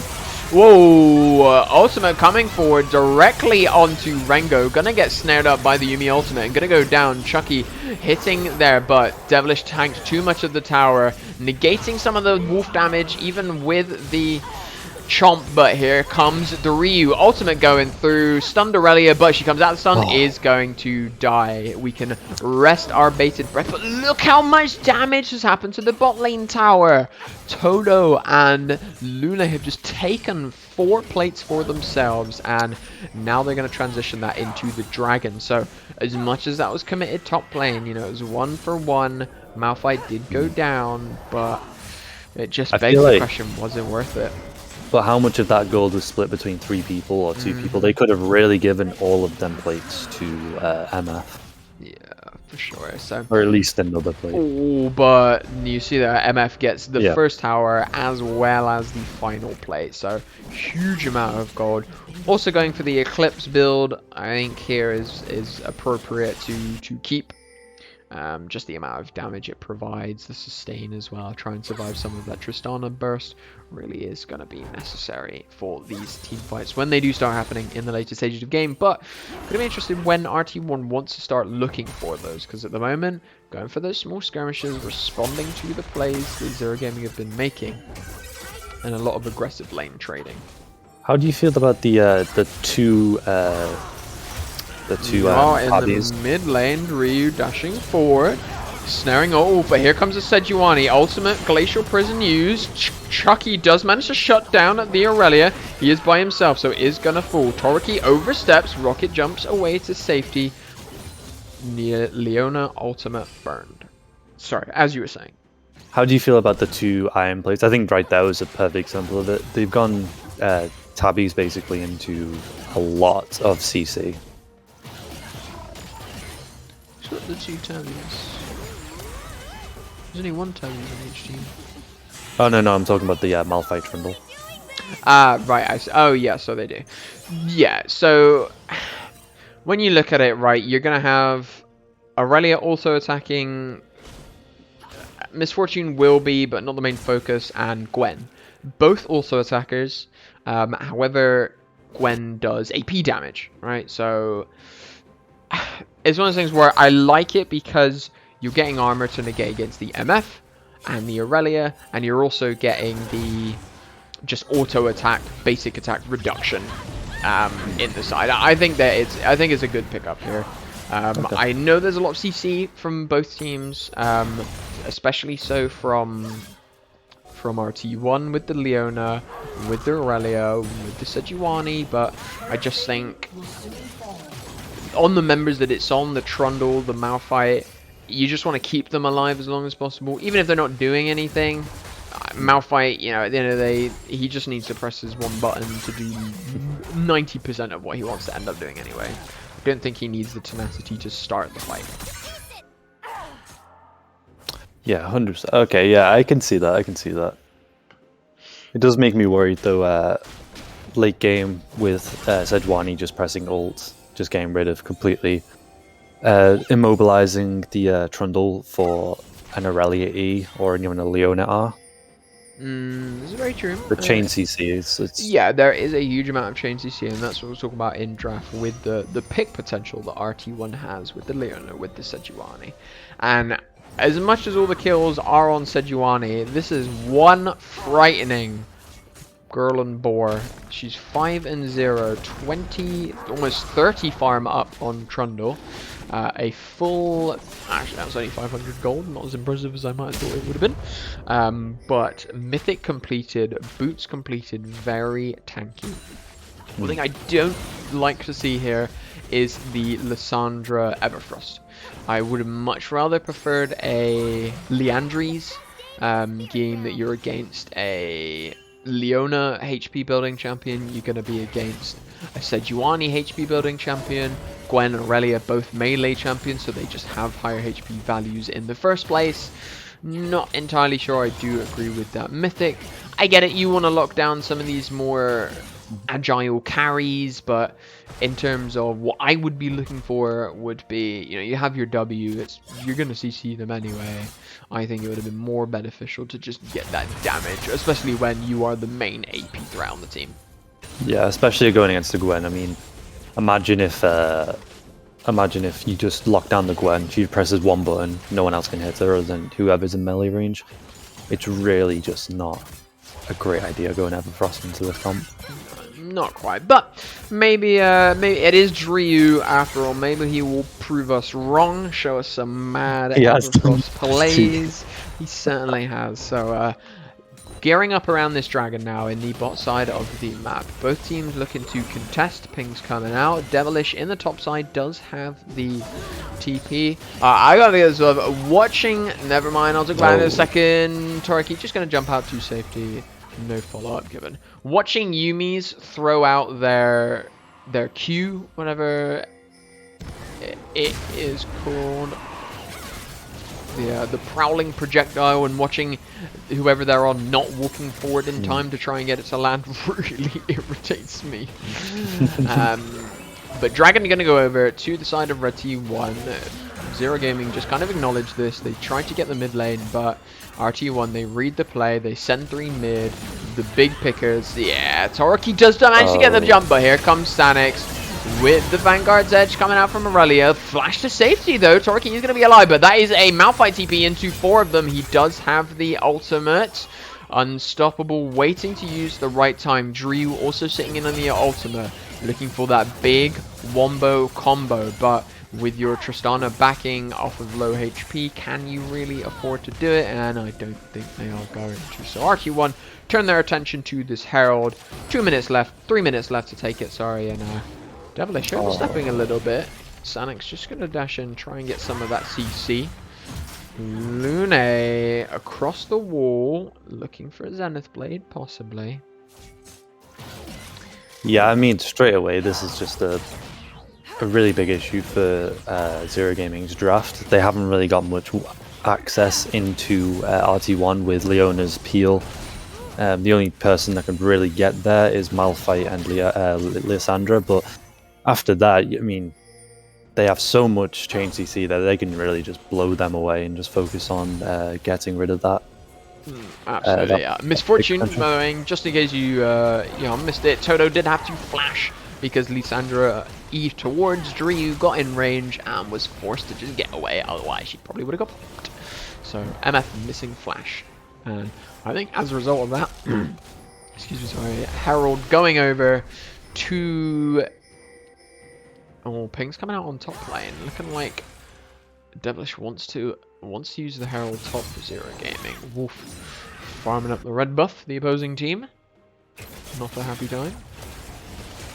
Toriki with the overhill finally manages to secure his mythic, so going to be dealing good damage now against these more tankier members. Oh, again, Toriki really well played with the buffering. Okay, Wolf with the bush trap. Vanguard's Edge coming out, immediately going to get W'd up. Everfrost does not connect. Flawless Duet not going to be negated by the Frost Tomb from Lissandra. Flash away, but Wolf flashes in following, and there's just too much damage from Wolf. You just cannot. I mean, fight just that look at 1v1. the items Wolf has. Straight first item Wits End into a Merc Treads into a Vampire Step. That's an Ooh, anti-Lissandra. Toto caught by himself, but the Yumi ultimate not oriented in the right direction, and good night! Sanix with the... sorry. with the phenomenal ultimate. Yeah, this team comp is straight up. They just can't handle it, can they? Yeah, RT1 just completely building and shutting down every potential threat from Lissandra and Trundle. It's just, there's nothing that Toroki can do into MF Leona. It's just really sad to see that basically that this is going to turn into a very, very one-sided match soon enough if they can't find a window to open up. Yeah, it is slowly turning into that at the moment. Zero Gaming being closed out of this game. They've got 1 tower to 3. They're 5k behind, and the members of RT1, they're just too tanky. You know, Aurelia, Gwen with sustain, having that sort of virtual tankiness because it takes so long to kill them as they stall for so much time, and then never be able to get to MF on the backline because you have these 2 giant beefy women in Sejuani and Leona stood in front of you. Just what are you supposed to do if you're playing this comp as Zero Gaming? I can only imagine they might be trying not to get mental boomed at the moment, feeling that it might be doomed, and soon it may be. It's not over yet. There is all to play for. Don't get me wrong, it is game 3. Anything can happen. It's just going to require some mechanical play from the champions, from the players, to ensure they're maximizing their picks. I think that's exactly what Zero Gaming need to do. They need to just start going for picks. I mean, Sejuani just used Antima's Chain on, I'm pretty sure that's Tristana. So Tristana's not even going to do any damage to that Sejuani. Yeah. Okay, Lune, big ultimate, only going to catch on the slow. Bullet Rain only hits 1, but Toroki's being pushed back by Sanic himself. Here comes Chucky, big damage. Yumi ultimate, gonna jump in, shut down on the Sejuani, but Toroki jumps into the face of a Gwen. Even with the Yumi heals, never mind, is able to get out. Trundle gonna fall as he was left alone. So overall, a 1-4-2 for the side of RT1. Very lucky that that Toroki did manage to escape at the end there. And that's going to be 3rd dragon for RT1.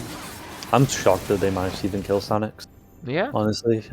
It was looking pretty rough for the time being, but they did actually manage to get something off of the back of that. So there is still that window of hope for Zero Gaming. It's just, well, what's the play for Zero Gaming then? What's going to really bring them back? Other than, like, who should they be doing a death push? Should they be pushing lanes? If there is one thing that their comp can do because of the AD carry that they have and the support that they have, it is they can full 5-man dive. So they have, you know, Malphite jumping forward, Trundle with insane move speed with that, with the terrain control, Lissandra with the E to get in range, and then Tristana with a Yumi and Toad jumping right into the face of these squishies. I think the best thing they need to do is when RT1 walk into them, I think they just need to run ahead, get behind them, don't let them do the front to back team fighting they're ending up doing with the power of the Russian Baron. They are, we do, up in the top lane. RT1 just going on the Baron, melting it down with Aurelia and MF, but TP coming out for the side of Zero Gaming. Here comes Malphite, they're in the pit, 1-man ultimate though. Toto gonna get interrupted, but gets absolutely melted. Oh, it's a disaster for Zero Gaming as they're taken out 1 by 1. Lissandra trying to do what she can. Wolf dancing around the battlefield, but Trundle actually surviving to the very end, but just not going to be able to deal with the Toto damage, and even with the follow-up. Sanix picking up a double for himself, and that is a clean ace, and it was a 4v5, by the way. Yeah, I mean, Devilish just didn't know what the assignment was, did he? He just went on one person. Who did he ult? I think he ulted Aurelia. I think it was either Sejuani or Leona. It Oh, was wow. not. It was neither of the priority target. Maybe a misclick, but really unfortunate that Devilish was just not on any of those priority targets. And you saw how close it was at the end, right? Yeah. Chucky just putting out huge amounts of damage with the Divine Sunder. I imagine has done a bucket load. Okay, only 700. I guess I'm wrong, but doing a huge amount of damage and surviving for ages in these team fights. Just imagine how different that would have been if Devilish was able to connect that ultimate onto those key members. And yeah, same within the in the backline, Tariki jumping around. He's having to jump around his team because they are not quite diving in, and he's being abandoned a little bit. So as much as I said they just need to full 5-man dive, they're having a little bit of trouble pulling it off, and I think the comms might quite not be there as to how best to keep Tariki alive, because he is a huge portion of their damage, because it just doesn't come from anywhere else. Yeah, 100%. I mean, if that in another timeline we'd be screaming Zero Gaming just got an ace, but it's the darkest timeline, isn't it, for Zero Gaming? They just couldn't find Devilish couldn't find that engage onto Todo. Really, they should be looking to try and get as much vision control as possible to get this pick potential comp at its most, like, online, basically. Because, I mean, look at this. There's not that much vision control from either. Actually, Zero Gaming have got a lot of vision control on the bot side with Drake coming up. Yeah, Dragon coming up. This is what their map looks like. They can see a fair few things, but it looks like RT1 are just going to start rushing the Baron. Zero Gaming reading the play, seeing them all missing, but it's a death bush. Are they going to walk into it? RT1, Toto standing forward, bullet rain. Oh no, all onto the Trundle Vanguard, but Devilish, there may be hope, is just 1v1ing Toto, but here comes Rengo on the TP. Tariki gonna be safe to finally get some damage down. Yumi's jumping to safety, the two carries still alive. Daryu and Tariki, can they make anything happen? Rengo charging forward, Daryu flashing away. Tariki just onto by Wolf. Here goes Daryu trying to get some damage. The explosive charge. Is it going to kill? It does. Oh. Okay, reset on the jump for Tariki. Here comes Wolf. Does connect the Blade Surge, but now Tariki running forward. Good kite. Lune not going to connect the Zenith Blade. This is all on Tariki. Does he want to play it safe? Is he going to go any further forward? Seems that he's taken the safe option, just going to be shoving mid. There are glints. There are small glints for Zero Gaming that they are not out of this yet, despite having the initial engage, RT1 getting their pick, choosing to take that fight, only ending up on a 3-4-3, I believe. Lysandra does have TP as well for this Drake, so they might go in thinking that, oh no, man, and there's a Lysandra TP. Lose it. Yeah, immediately comes in. TP flank coming from behind, though. Here comes Wolf. RT1 not on Dragon. First positioning coming through for Zero Gaming. RT1 posturing, but no fight.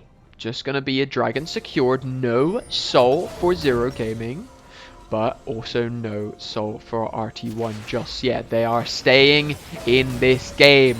Zero Gaming say, if you think you're gonna win, we're not going down without a fight. As attention towards this top side of the map with Baron up, RT1, they're knowing Zero Gaming are gonna be resetting. They're gonna be backing off, if not in a position where they can contest getting that full vision priority at the moment. Yeah, 100%. I mean, look at them. They're going straight to Baron. They know that they have a small window opportunity to do maybe another Death Brush to try and get that vision control. But I'm just not sure that they can get it in time, especially if Sejuani and Aurelia just nowhere near them.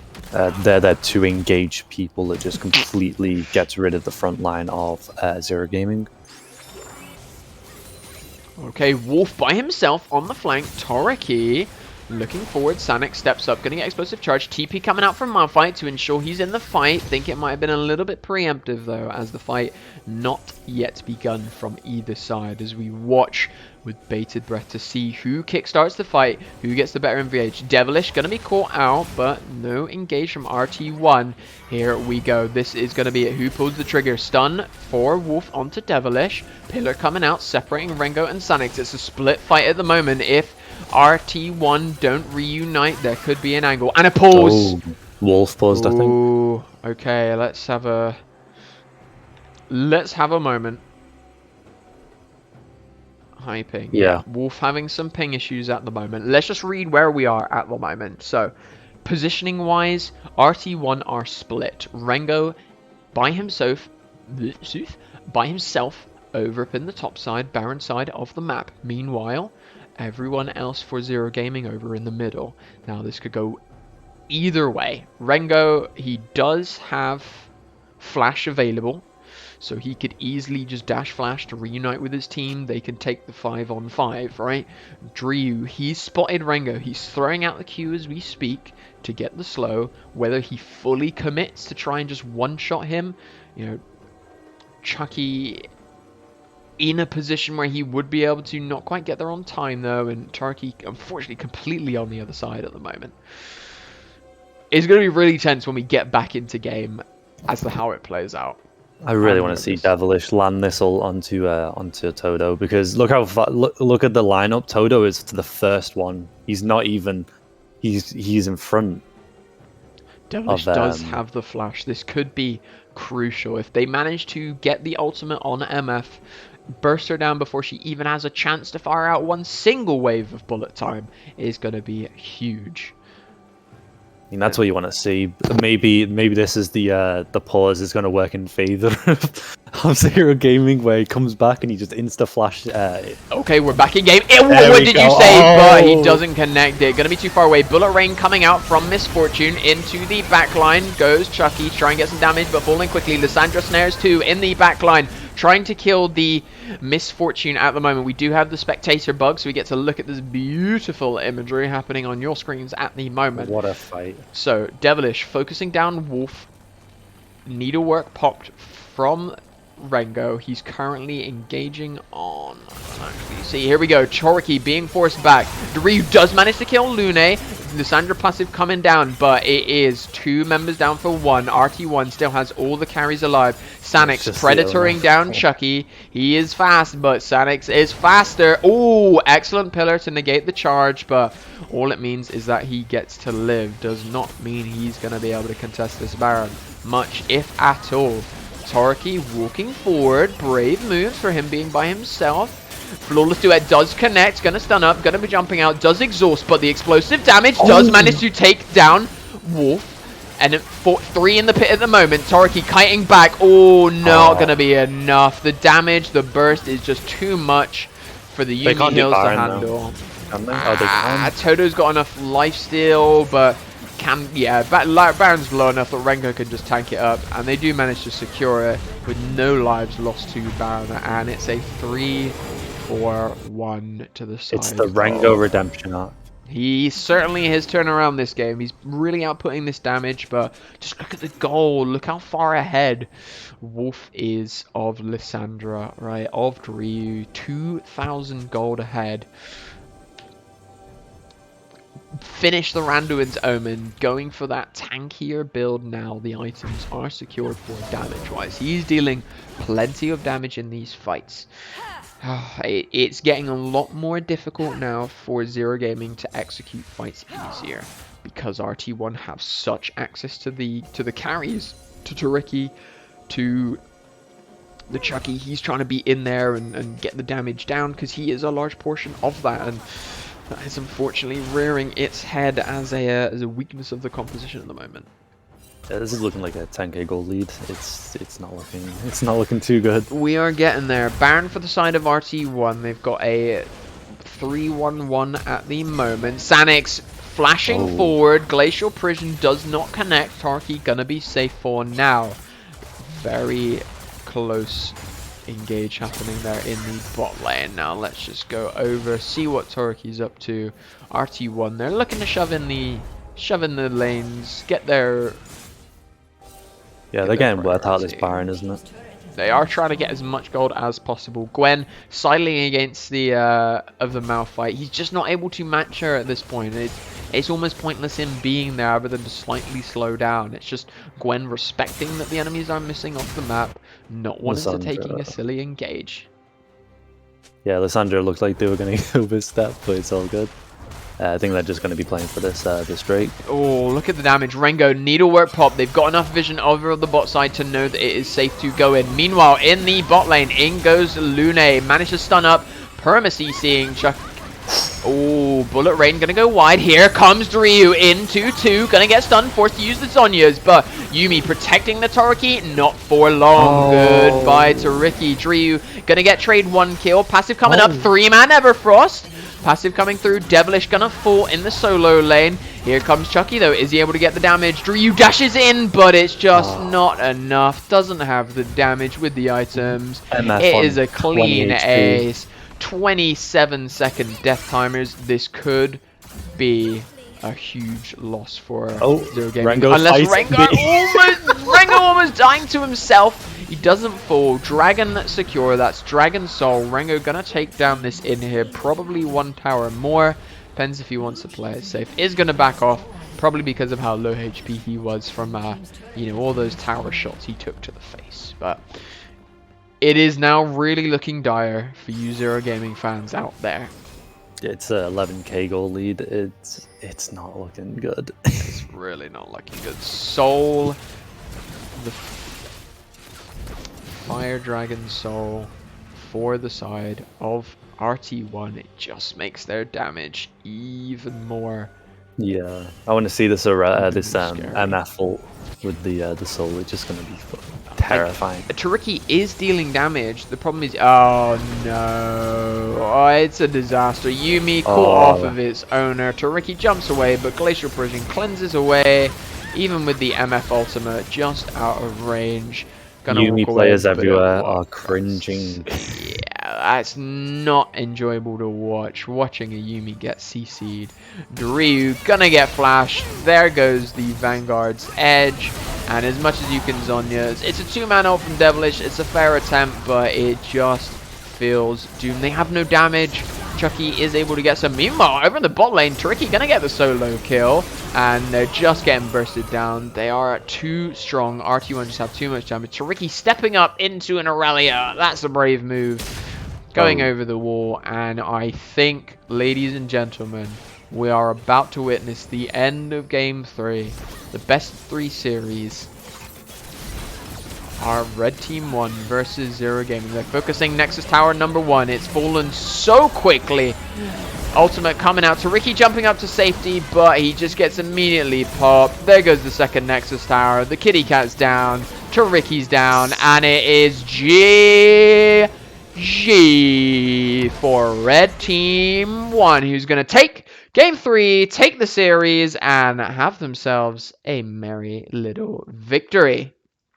I gotta say I'm a little bit disappointed. Zero Gaming, I really had faith, but as we said earlier, just in the draft, they just didn't have room for them to have that breathing space, to have the room.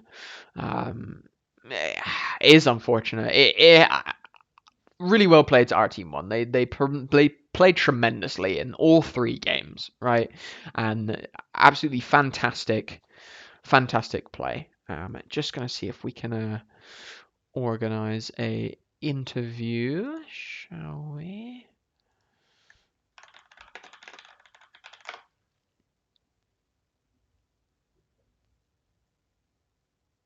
Looks like we may be getting an interview.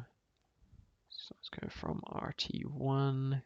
Just waiting to come from. Fantastic 3-game series. That was an absolute pleasure to watch. That was some really fantastic League of Legends. Yeah, I still can't get over Game 1. That was such a hype game. It made me really want to play solo queue. Right. And then I realized I'd be playing and I'd probably be very depressed being in that game. No, fair enough. But that is the League of Legends I think I'm here for, that I really do want to see. And yeah, we do have an interview lined up. 2 members from RT1 Rolf and Co. So gonna bring them both in, see their comments on the game, see how they feel about that 3-game series. Gentlemen, welcome. How are you feeling after the end of that game? Oh man, that was a slog. Yeah, they gave us a lot more trouble than we expected. Like the first game was like just a case of, we were like, all right, our draft was kind of int, so we were just like, all right, we can win this because we know we can outscale. So it's just like, Yeah, we'll let them get the Drakes, and we'll just fight around Elder and just do our best to guerrilla warfare them. All 3 elders and however many Yep. barons there were. Quite a lot of Yeah, action that in was. game. That's definitely the longest game we've played as a team. Yeah, I think that might be the longest SLE game as well. I think almost above 50 minutes at this point. And Yeah. again, as you said, with the scaling, eventually it just reached a point where you were just able to out team fight them. And yeah, I was fantastic. pulling my hair out trying to play LeBlanc into Braum, like Vex. I'm just like, all right, this is not fun, but we win. Yeah, and fantastic play in that first game, I gotta say. So I chose you for MVP in game 1 just for the absolute chaos you were causing in the back line. It just meant that Zero Game could never really get that team fight that they wanted because it was always disrupted. Game 2, tell me a little about what happened in game 2. Where do you think things went wrong? Game 2, we kind of just like one thing that we definitely struggle with at the moment, or at least we struggled with today, was kind of just like we were a bit off sync. Like we were kind of reluctant to pull the trigger, or if we did, it was just not calling anything. Like I myself, like I think 3 or 4 times I just like made a play that I knew that I could pull off without saying a word to anyone else. Yeah. So yeah, it's just not everyone on the same page. But you know, that's just something we kind of had an off day, but. Well, I certainly think you did really bounce back when you turned that around in game 3, which was just some really clean League of Legends, great communication. I mean, Stasco can tell you, game 3, I was just like, dude, just give me Aurelia, please. Yeah. I mean, before the game, we broke kissed, we shook hands, we gave each other a hug, and I said, I do draft for you, and he said, I play game for you, and we just went into it. Full bromance mode, just hoping that it works out. Guerrilla warfare with Sejuani. Yeah, I mean, yeah, and he had the right skin and everything. Yeah, bear cavalry charge. Yeah, game 3, we were definitely playing better though. Took us a while to warm up. It took almost 1 hour 30 minutes of League of Legends to warm up, but you got there in the end, and taking the series and managing to win that 3rd game with, like I said, some great League of Legends. Source Boy, any questions or anything you wanted to were you a little bit disappointed at the fact you didn't get to face off Zixa in the finale? Yeah, I was, because I was just like, I've had 2 games in a row now where it's like, first game I got counterpicked and I was like, damn, I don't get to try to gap him. Second game I got like the 1 solo kill and I was like, nah, that ain't enough. I wanted the Aurelia for the 3rd game. I want to prove that that I can gap every mid laner in SLE, and I'll continue that with Xanders tomorrow. Oh, I will be happy if I see that. I will be rooting for you. It's not a question of if, when. It's just it's gonna happen. Absolutely. Better talk. I am going to be very excited to watch those games when they do happen. If Xanders is watching, better ban Aurelia, dude. The gauntlet being. Is Xanders even the best mid laner on SGM? I haven't played against Xanders yet, but if out of the mid laners that I've played against, Parker was probably the strongest. Yeah, I've saw Parker. I thought he was really fucking good. Yeah, he was okay. About 80% of me. Oh, okay.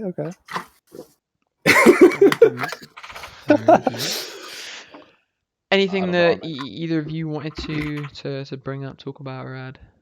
I don't know, I just want to say, like, we didn't even play against Xanders today, and he almost won the mental warfare without even being here. I mean, first game I was just like so anxious to actually just win, and I was like, yep, I totally entered the draft, entered everything, just because I was like, yep, like, forget everyone in SCD, we're gonna stomp, and the first thing he said when he joined the Discord at the end was, "I'm so sorry, guys." And I was just like, "Dude, you wanted me to play LeBlanc into Lucian, Braum, Vex." I'm like, "Dude, I don't have fun this game." What was it like going against Vex in that game? I think that is the first time you've gone against, at least in the SLE, I believe. Yeah, she's a champion that's kind of just like. I mean, I'm happy with the champion design because it's like, oh, it's finally a champion that actually takes a bit of skill and counters like your assassins or your mobile champs. But I don't know, like the fact that it's just like I can never use LeBlanc W in that lane makes it kind of sad. And then we our draft game one was awful. Like drafting Graves into Maud. We had a slow jungler against a Hecarim. You want to play around the Blanc early game, and it's just like we've got a Poppy slow clearing and a Hecarim with lane prio in bot top, and mid's the only one with prio. It's like we just couldn't do anything early game. I actually don't know if you saw. Did you see the Rengar? Not the Rengar, the Heka. Basically, do red buff Raptors Krugs. No, is that so? He did red buff Raptors Krugs and straight to mid. Yeah. So instead of doing red buff Krugs Raptors into mid, he slowed his clear down by like I think 3 seconds. I don't know whether that's the reason why he caught you out, being completely unpredictable. Yeah, I've got to fix some stuff because I used to play with TP links for like wired internet, and they broke recently because I left some washing out and it wet them. So I'm playing on wireless internet. So like, so randomly my ping goes to like 400. So that's why I had to pause in game 3. But yeah, it's all good. No excuses. We won anyway. You did. No, you did really well. And it was some excellent League of Legends. Thank you very much, gentlemen, for joining me on the desk here. Any final thoughts, words of respect for your fantastic opponent, Zero Gaming? They were tough. They were definitely the toughest people we've played thus far. I look forward to playing them in the final. Awesome. Final, very good, fantastic. Well, thank you very much for joining me, guys, and best of luck in your next games. Hopefully, we'll see Xandars in the dirt, and look forward to seeing them tomorrow. No bias, no bias. I'm not casting that yet, so I'm allowed. I'll gap him. Don't worry. That's a good point. All right. Well, cheers, boys. Catch you later. Bye. See you, Mum. Well, Sourceboy, that was a explosive 3-game series. Thank you very much for joining me on the caster's desk once again. I hope you enjoyed yourself. Big props to Red Team 1 for winning, Zero Gaming. Fantastic displays of League of Legends. Really be proud of yourself. I think that was some good games. And any final thoughts? I mean, I'm a bit disappointed because I did have the love for the underdog, but at the end of the day, I think both teams played really well. It just came down to which team played a bit better, and I think the it says it all, isn't it? Red Team 1 did play a tiny bit better, Draft as well. The draft, played a bit of a part of it. Well, I'm very excited to see both of these teams in playoffs. It is not the end of the road for either of them yet. We still have many more games to see of them, and just keep a close eye on both teams. And thank you so much for watching. This is the SLE. We will see you for the next games.